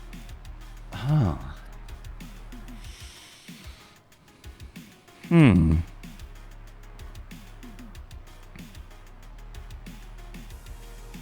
have this weird memory, and it was a reissue. It wasn't like the first time it was out, but I think Pinocchio was like the first movie I remember seeing. And I went with my mom. I think that was it. Star Wars was definitely among the first because I wasn't quite 10 when it came out. But I do know, I know exactly what the the first movie I was allowed to go see with just my friend, like get dropped off at the theater and parents come back and pick you up, so there's like no parent present, that wasn't a cartoon, was Close Encounters of the Third Kind. I can remember going to see that. Like getting dropped off at the theater to see that. There may have been one before that, but I can remember that one. Dumbo, Mary Poppins. You were 8 and your uncle took you to see Star Wars. My sister took me to see Star Wars the first time in the theater. I will never forget it. It was in Cutler Ridge, Florida. The line was around the theater. Care Bears movie with your dad, but apparently you wanted to leave early. You weren't feeling the Care Bears? I can remember Aristocats. Aristocats was good. My mom really liked Disney movies, so I would end up going with her for those. My mom had this thing, well, has, she still was, that she would feel like there were certain films that were rites of passage of childhood that every child should see. So when they came to the theater, she was like, all right, we're going to go see this. There really wasn't a discussion. It was just, this is what we're going to see. I remember being taken to see Cinderella and not really wanting to.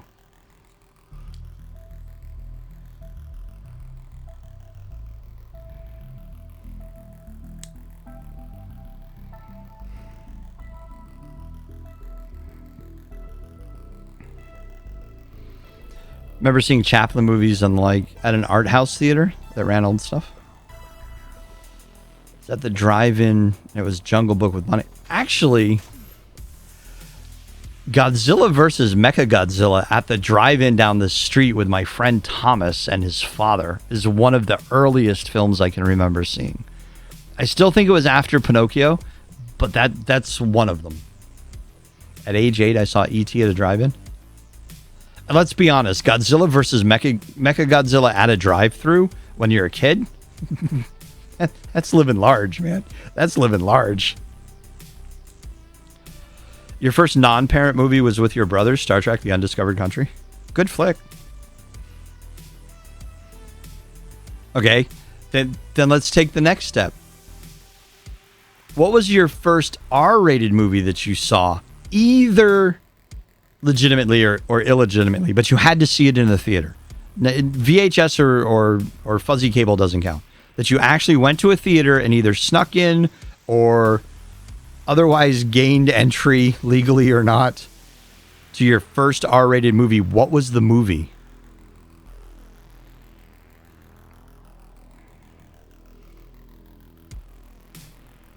You said your first R-rated Fargonaut? You were 4?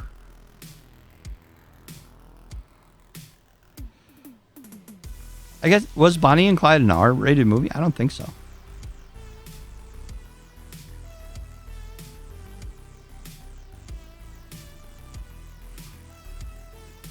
It's like the chat stops. Like, I'm not confessing to that. I was really curious how many people are going to bust out like Porky's or something.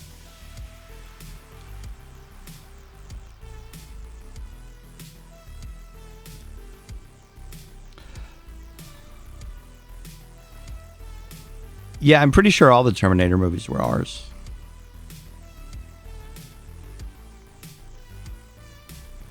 You never saw one at a cinema until you were past ID check. But what was it? What was the first R-rated film you saw at a cinema? It doesn't matter if you were supposed to be there or not.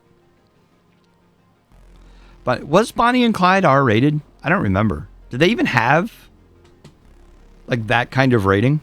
You watched Porky's on... I have a feeling a lot of people watched Porky's on cable. The weird thing about Porky's is I remember my parents going to see it. That'll mess a kid up.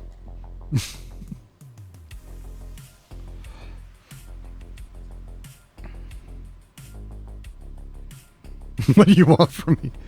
You were on a double date, Holly? You don't remember, but I watched them mostly on HBO and Showtime when my parents didn't realize they showed our movies. You didn't know what movies were rated R and didn't pay attention. I can remember my parents taking me to an R-rated movie. and I was excited about it, and I didn't know it was an R-rated movie. It was a movie called The Island. And like 10 minutes into the film, I'll never forget this. I'm a little kid, right? There's no way I should have been there, but they didn't really read anything bad in the reviews or anything, so they took me.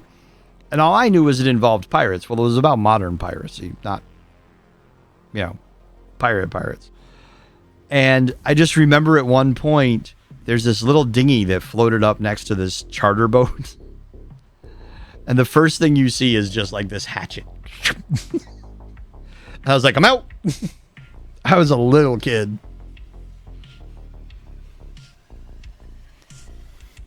Is X-Men R-rated? No, unless you're watching a different print of it than most of us saw, Spud.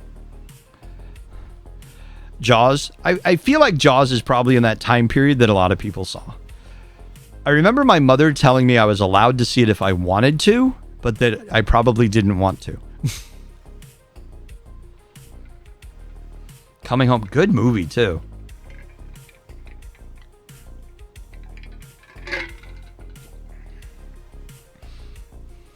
Yeah, very different movie. You maybe have never seen an R-rated movie in the cinema? It's strange. I can't remember the last... Well, Deadpool. I think Deadpool is probably the last R-rated thing.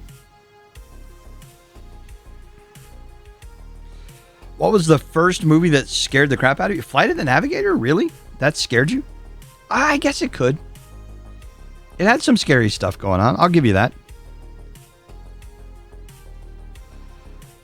The first movie that scared the crap out of you was Signs? The Blob? Oh, you were only like... So, okay, that explains it. That explains it. Movie that scared the crap out of me. I would say The Island, but it didn't like scare the crap out of me. It just shocked me. And I was not ready for that, you know? But legit scared me? I don't know. I feel like... I gotta think about that one. First movie that legitimately scared me.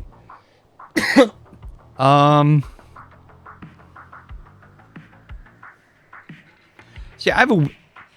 So blood and gore don't scare me or bother me too much. I don't particularly like them. So those films never really, quote unquote, scared me. Psychological stuff scares me. I don't know. I don't know what the first movie that scared me was. I mean, I feel like I should say something like A Nightmare on Elm Street or something. But it really didn't. Maybe Ghost Story? I think that movie kind of freaked me out a little bit.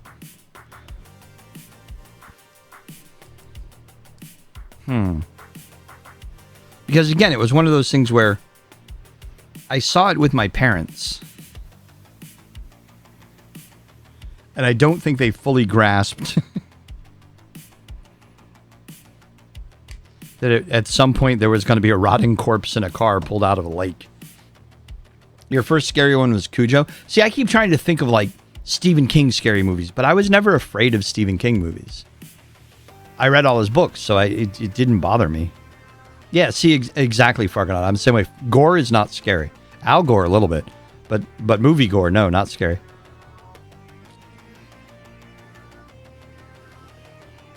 Cujo was a good movie. I don't do movies that make me afraid to stay home by myself at night. This is fair. That's very fair. Most of the Stephen King and similar, I'd already read the books. Exactly. I was the same way. I'd already read them.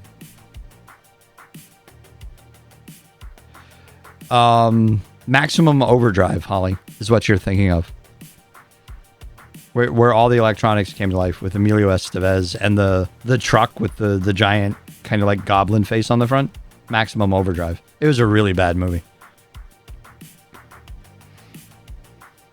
Gore isn't scary, creepy. Yeah, see, creepy or psychological or things like that, you know, get in my head. And it's better. I kind of like Nightmare on Elm Street for that reason. not because it was gory, but because it kept flipping back and forth between that line, the original one, right? Wes Craven's original Nightmare on Elm Street, where you didn't know. It would flip back and forth between sleeping and waking, and you were just disoriented enough. Honestly, I think maybe Alien was the first scary film for me because it was just so well done. He created the internet. How could it be scary? Heebie-jeebies, not jump scare. Not a lot. I don't have a lot. I think, See, I don't watch a ton of scary movies either. Because most of them don't scare me. They're just sort of like, meh. You like creature movies, though. The ones that can't possibly be real or true. Things that intellectually you can go home at night and say, all of that was make-believe, and now I'm going to bed. Maximum Overdrive. Who made you? I know. The Exorcist, but because I didn't see it until so much later, because I was a little kid, I was like 5 or 6, I think, when it came out. I thought that was well done, like really, really well done.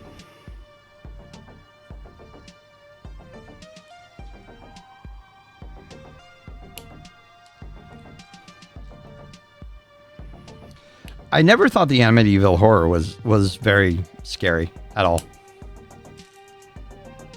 I didn't think that was a scary movie at all. Alien, the first Alien was really good. Jaws was PG, really? Saw Alien on HBO Showtime. That one did scare me to death. Yeah, I think it was one of those films where it's like, I really wish I could have watched that with the lights on the first time. I feel like I would have preferred that.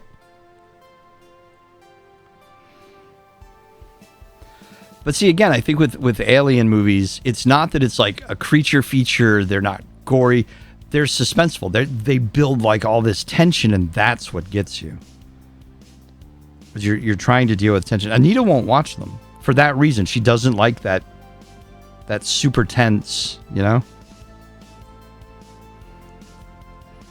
And I get it. I understand it. One movie gave me heebie-jeebies was Waxworks. So not the Paris Hilton one, right? The original Vincent Price one. Please say yes. You watched it with your brother and you made him mute it? Wow.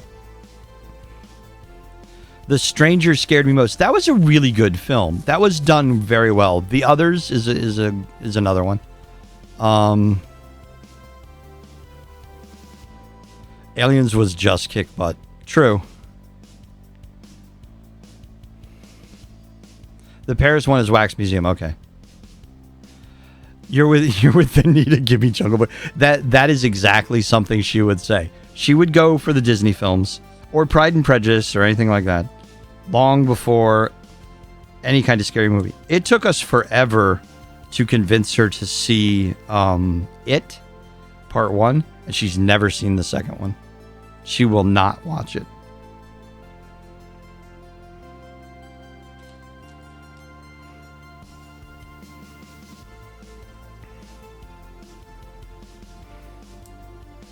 House of Wax. There you go.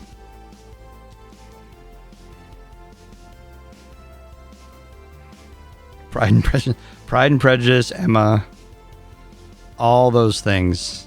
That's her jam.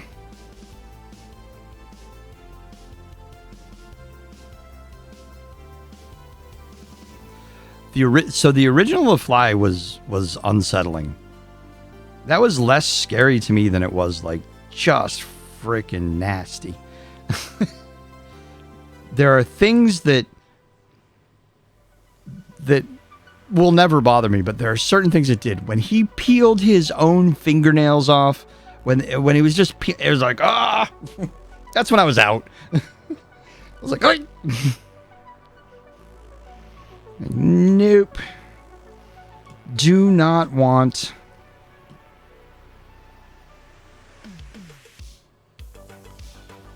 I watch scary movies at home or on a plane where I can turn them off if needed.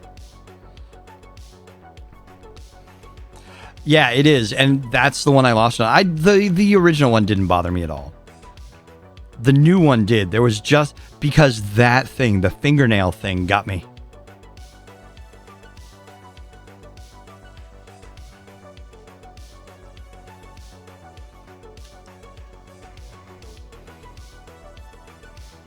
Oh, the human centipede's just nasty. It's nasty and it was meant to be nasty. That's the thing.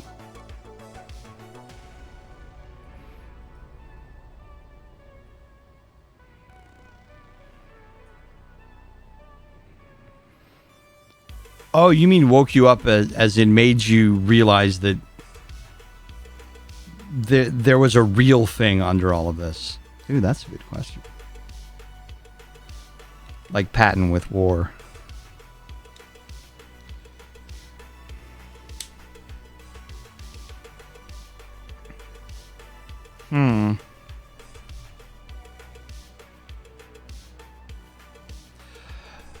Yeah, I'm with Thea. I never got into Human Centipede or anything like that just because it felt like it was designed to be a gross out flick. And it just wasn't my kind of thing.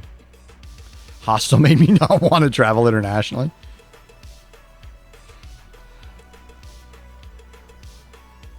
So what is the thing? See, I tend to, and I've always tended to watch a lot of documentaries, so I don't think it was like a movie. Because I'd probably seen a documentary about whatever, right?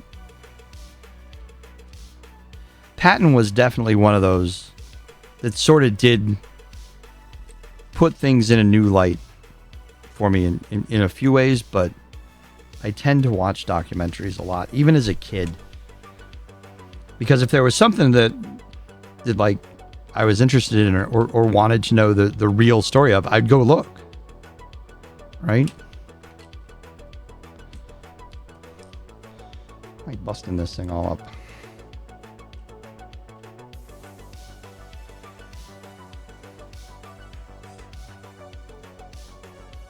There we go. Still one more engine to build. Jeez. This thing's getting really heavy too, by the way.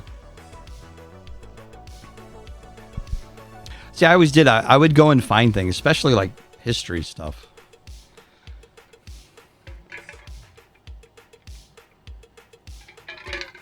Hey, Andy, pretty good. How are you? How was your weekend? Nothing's shaken me more than The Descent. You know, I've seen that. That is a messed up movie. What was the... Oh, my God. Speaking of messed up movies. Was it like The Green Inferno? Oh, my God. Don't watch that movie. That thing was... Oh. The ruins were pretty... Green Inferno, I think, is what it was called. Holy crap, was that thing disturbing. Jeepers Creepers. Jeepers Creepers didn't do much for me. You grew up on documentaries from the library because we didn't have TV reception? I can remember as a kid watching, like... So someone was talking earlier about Creature Feature. I would watch Creature Feature a lot. But it was always on at like noon on a Saturday. So, you know, you're sitting in the living room and with all the lights on and, you know... It wasn't as scary.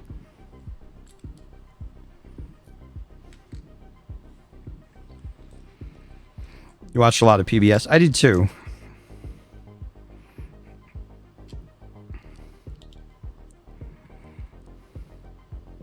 An antenna. When growing up, we had an antenna. But of course, my father had been a radio technician in World War II in Korea, so we didn't just have a TV antenna. We had an antenna farm. Hey, generator.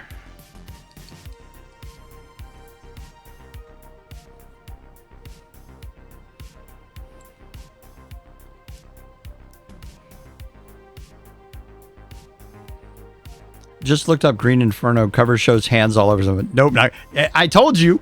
No one should ever see the movie. But if you like that stuff, the Green Inferno is just, oy, so stressful.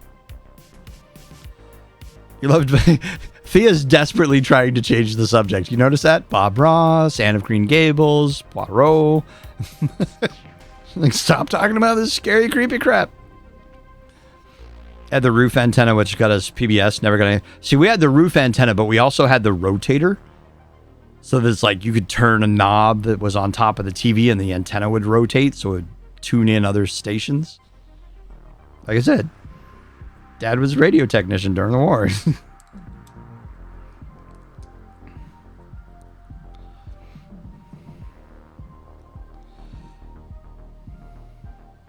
Green Infernos. Yeah, it's not. It is very hard to watch. I can't remember how I ended up watching it one night. It may have just been like, oh, this looks, like one of those really lame kind of supposed to be scary. I'll be fine. I was not fine. I was not fine watching that movie.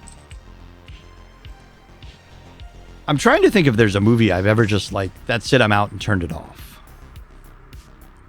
I know my brother walked out on Scanners the first time he went to see it. I don't think I've ever walked out on a movie.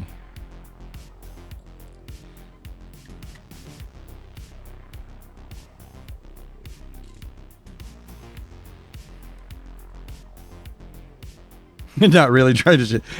You just took such a hard turn. It was funny. You just got a French-voiced ad for The Boys. Did you understand it, Holly? The Purge. See now, The Purge, these are great examples of movies that are just like, right? They weren't terribly horrifying. They were just like, meh.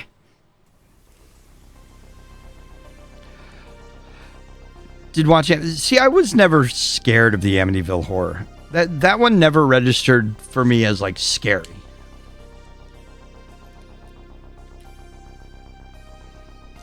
What have I done?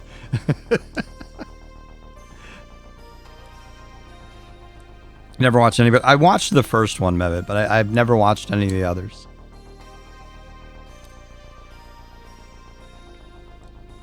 Just wasn't my thing, right?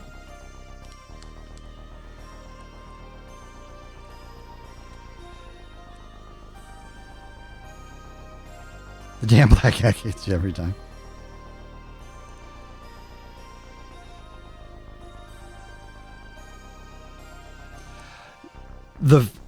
So I have a legit thing. It's kind of funny. I think this should like amuse Mac. I don't have a problem with clowns, right? I don't. I've watched it. The clown in frickin' Poltergeist was freaky. But I don't really have a problem with clowns. However, my aunt made my brother this ceramic clown. I wish to God I had a photo of it. It was creepy as shit. And it would sit in the center of our dresser in our room. And it had that just the big red scary freaking smile, ear to ear grin thing, right?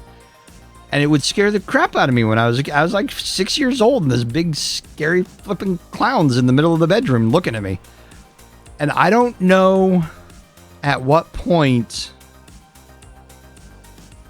someone thought that, well, if we just turn the clown around so it's not looking at you, it can't get you. It'll be fine. You'll be good. And I was on the second bunk. I was on top bunk, right? So I'm isolated. I'm terrified things are going to crawl up from under the bed now. So I want to say it was my mom turned the clown around to face the wall. I was like, there was a mirror behind the dresser.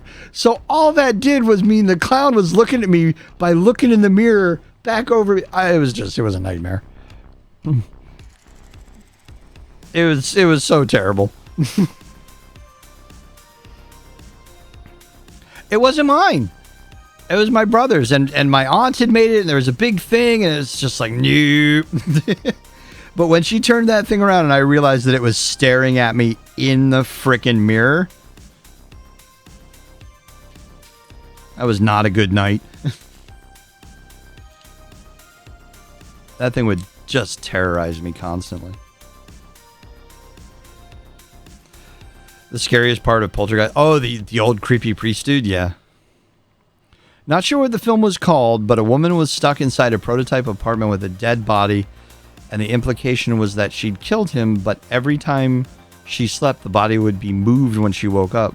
I think it turned out that her therapist had teamed up with her sister to try to drive her over the edge into insanity. It was more of a... I vaguely remember that. This sounds familiar.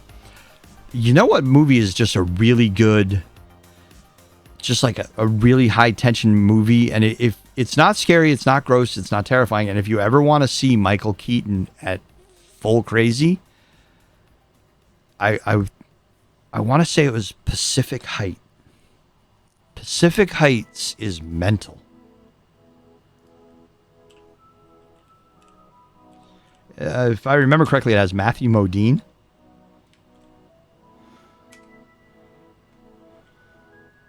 Let me see.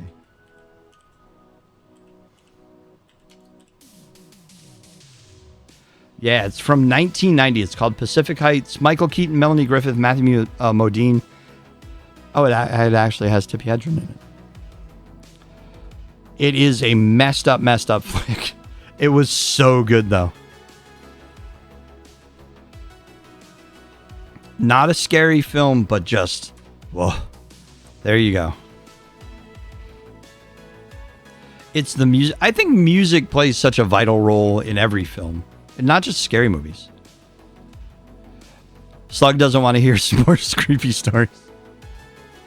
I'm actually going to finish up this little bit and call it a night as well, but yeah.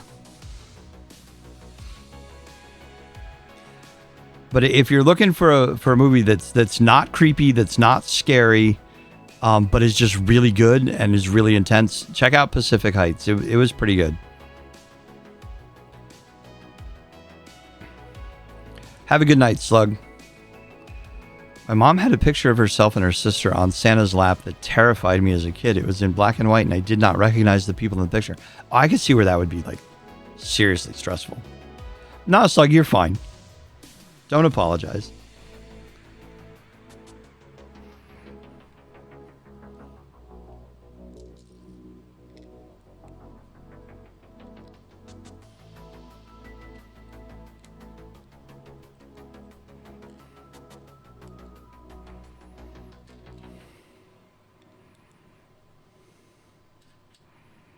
See, the funny thing is, if Anita were sitting in here, she would have left by now.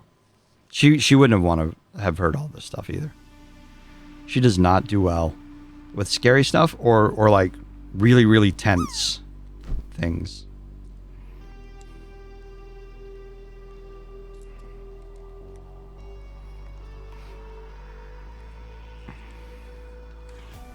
So I totally get it. I was building an engine when you joined it. Yeah, and I'm still building an engine. Well, to be fair, I've built a few engines tonight. I feel like 99% of this set is building engines. There's still 2 bags. After this, there's still 2 bags, which I will not get to tonight. Because it's already 20 of 1, 20 of 2. Excuse me, sorry. Yeah, what? So I've already built 10 engines. This is number 11.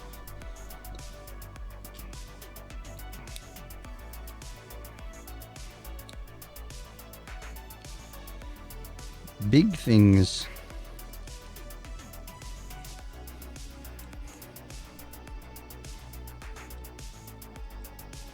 It's like Groundhog Day. Just building engine over and over and over. It really is. And they're all basically the same. You know? They're just basically the same build over and over again.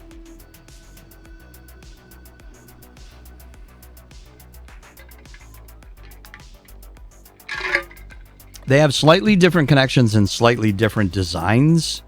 And they also depend on where they are. So like the center ones here are built differently and attach upwards. These are built differently, but also attach upwards. These attach downwards. So it's kind of... It's where they are in the stack that changes their designs. Whether they have outside decals or not. So they do change. They're slightly different.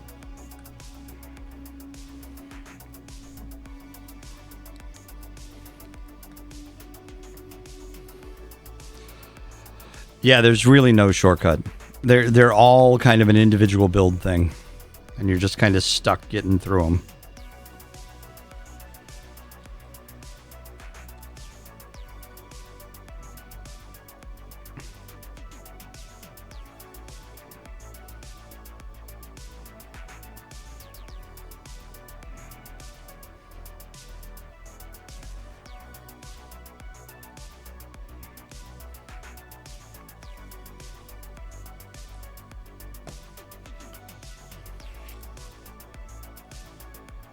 So many, many things.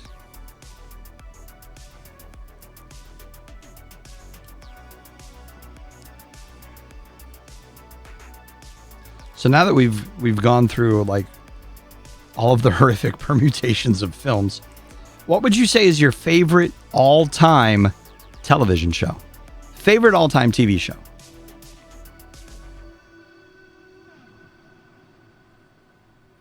It would be a good way to have extra interest for, right? Yeah.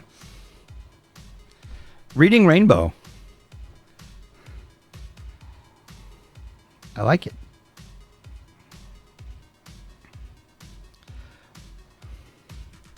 I will just say this. The single best meeting I ever took was a half-hour phone call with LeVar Burton and his manager. That was a great half hour.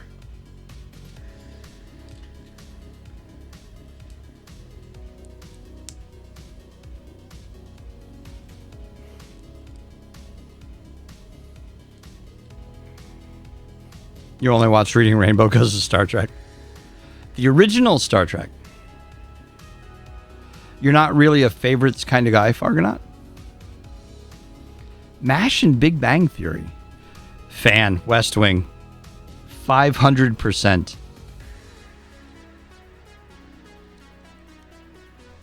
It was so well written.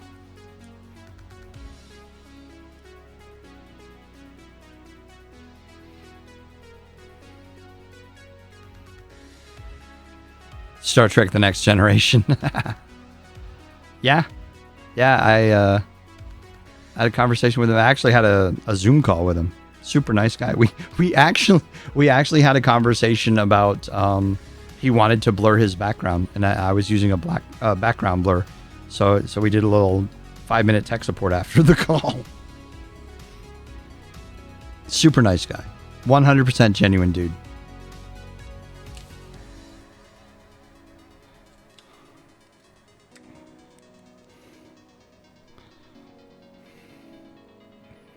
Let Bartlett be Bartlett. Yep.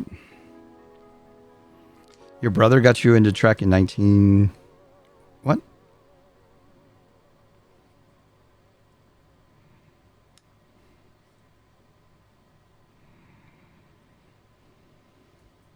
Baba Black Sheep was good. It was all right. You know what? I really enjoyed Baba Black Sheep until I actually met Pappy Boyington. He's kind of a dick.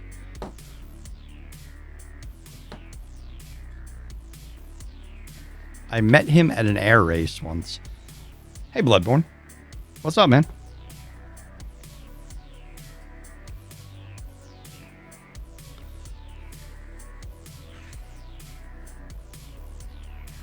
How was your weekend?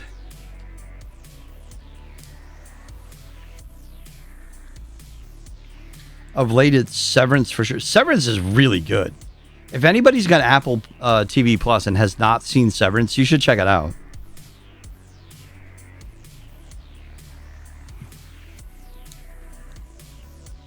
Definitely a good show.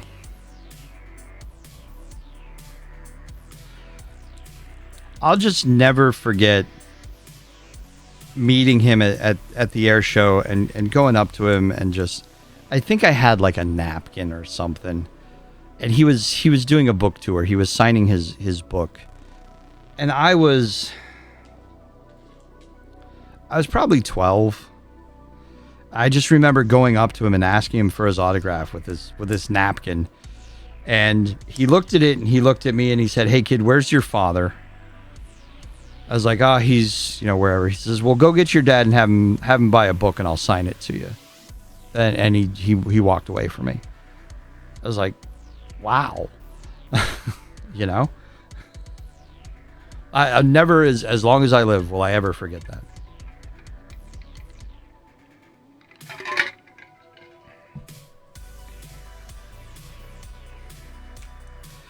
Band of Brothers was great. Pacific, not so good. I'm really hopeful that the Mighty Eight, wherever it ends up, if they ever end up actually making the stupid thing, is as good. You just finished watching Hustle on Netflix. Hustle's good. I don't know if it counts as a TV show, but Band of Brothers is pretty high on the list. But yeah, it does. Yeah, the Pacific was good. It just wasn't as good. And let's see. The Mighty Eighth has moved 3 different times that I know of. At one point, it was going to be a collaboration with HBO. Then it was going to be with the History Channel. Then it was going to be on Apple with Spielberg's new deal on Apple Plus. But it's gone exactly nowhere. So I'm really bummed. Spud, you have a great night. Stay safe. Mow a little extra lawn tomorrow. Because, you know. The Mighty Eighth? Yeah, the 8th Air Force. So they've done 2. They did Band of Brothers, which was basically the ground war in Europe, right? They did the Pacific, which was the ground war in the Pacific. Now they're doing the Mighty Eighth, which is the story of the 8th Air Force in Europe. But it kind of has been a fits and starts sort of thing where they don't ever quite get it off the ground. I think it's changed names too.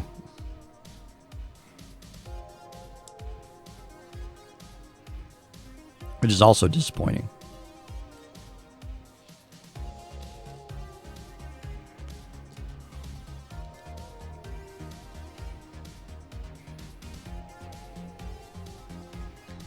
Actually, now I want to look. I feel like I want to look it up and say, what is...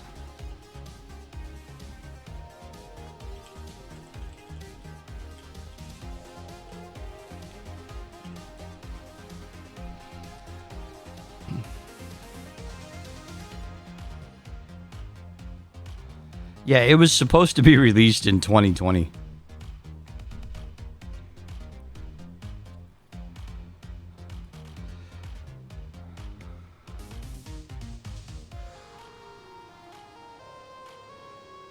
Let's see. So in February of 2022, they've renamed it Masters of the Air. So it's Apple's follow. Oh, it's back at Apple. So it's Apple's follow-up to Band of Brothers and the Pacific.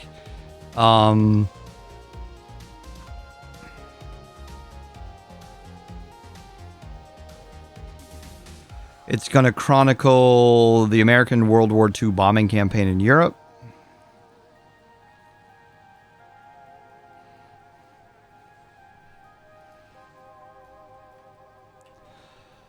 And it's based on the book Masters of the Air, America's Bomber Boys Who Fought the Air War Against Nazi Germany. So this is apparently the most recent from February of this year.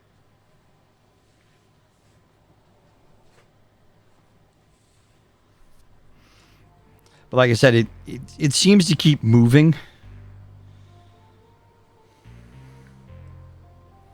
So it starts here, it goes there.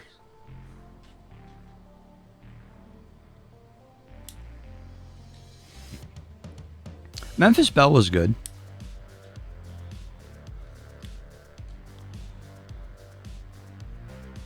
Yes, Belle is in Southern Belle.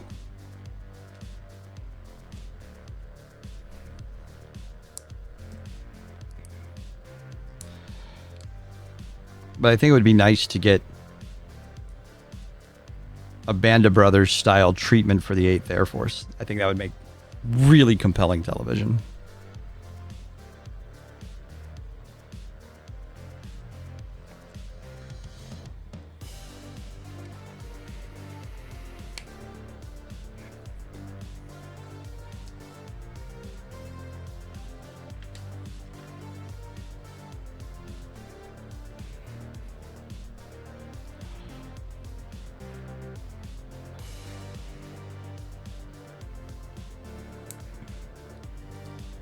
this.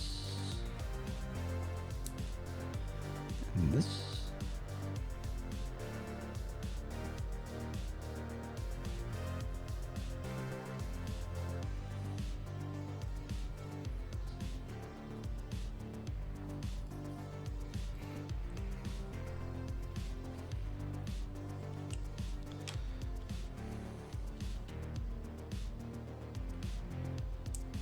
Yeah, and then that's it.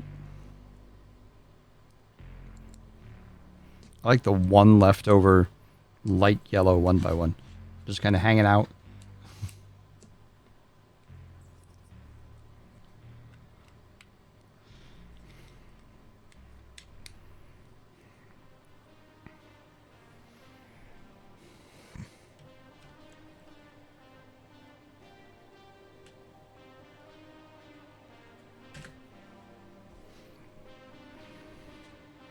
All right, there's all of the engines finally finished.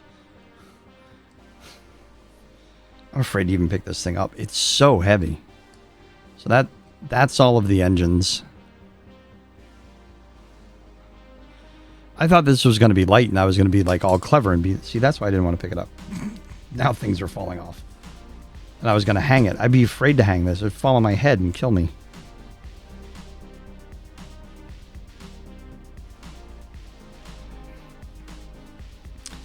You'd like to see them make a realistic Baba Black Sheep? I would rather, if they were going to do that, rather than Baba Black Sheep, I would probably want a Fighting Tigers movie.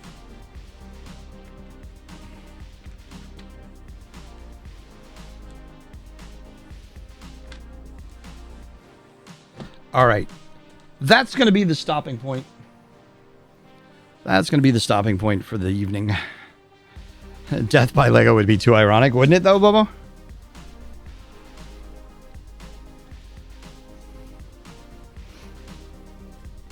Yeah, I just think the Flying Tigers would be a more interesting story. Since they were really a volunteer force that were, if anything were to happen, basically shit out of luck.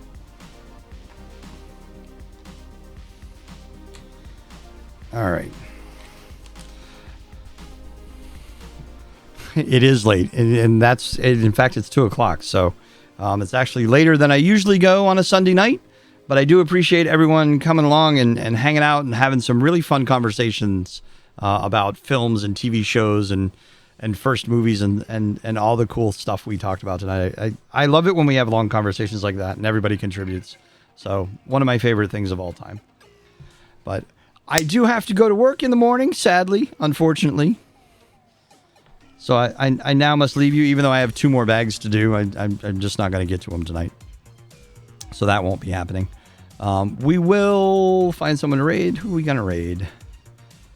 It'd be kind of funny if we raid the Jang, wouldn't it? Should we raid Jang? Or is he about to end?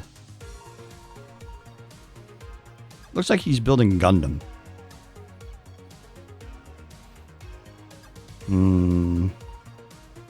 I think he's building Gundam, which is fine.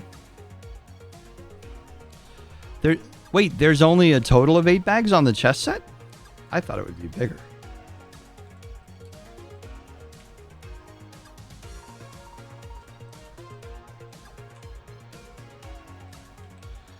All right.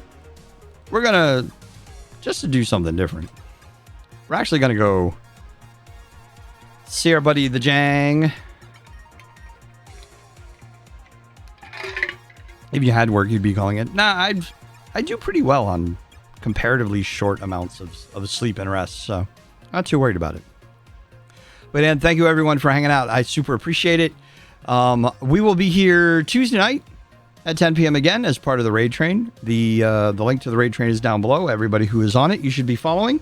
Also, make sure, if you're new around here, you check out all these other great brick builders who also build Lego and fun, cool stuff. Find some pretty good folks in there. All right. Again, I will see you on Tuesday night. Stay safe, be well. Have a great start of your week. Oh, Goddess, I'm so sorry to hear you're not well. Get sleep. Get sleep. Get rest. It's only 11 there. Go to bed early. Get some fluids, get some rest. Get all the recovery you can. And I hope you're feeling much better by the next time I see you. Good night, everybody. Stay safe, be well. Be nice to each other. We could use some of that these days. Bye-bye.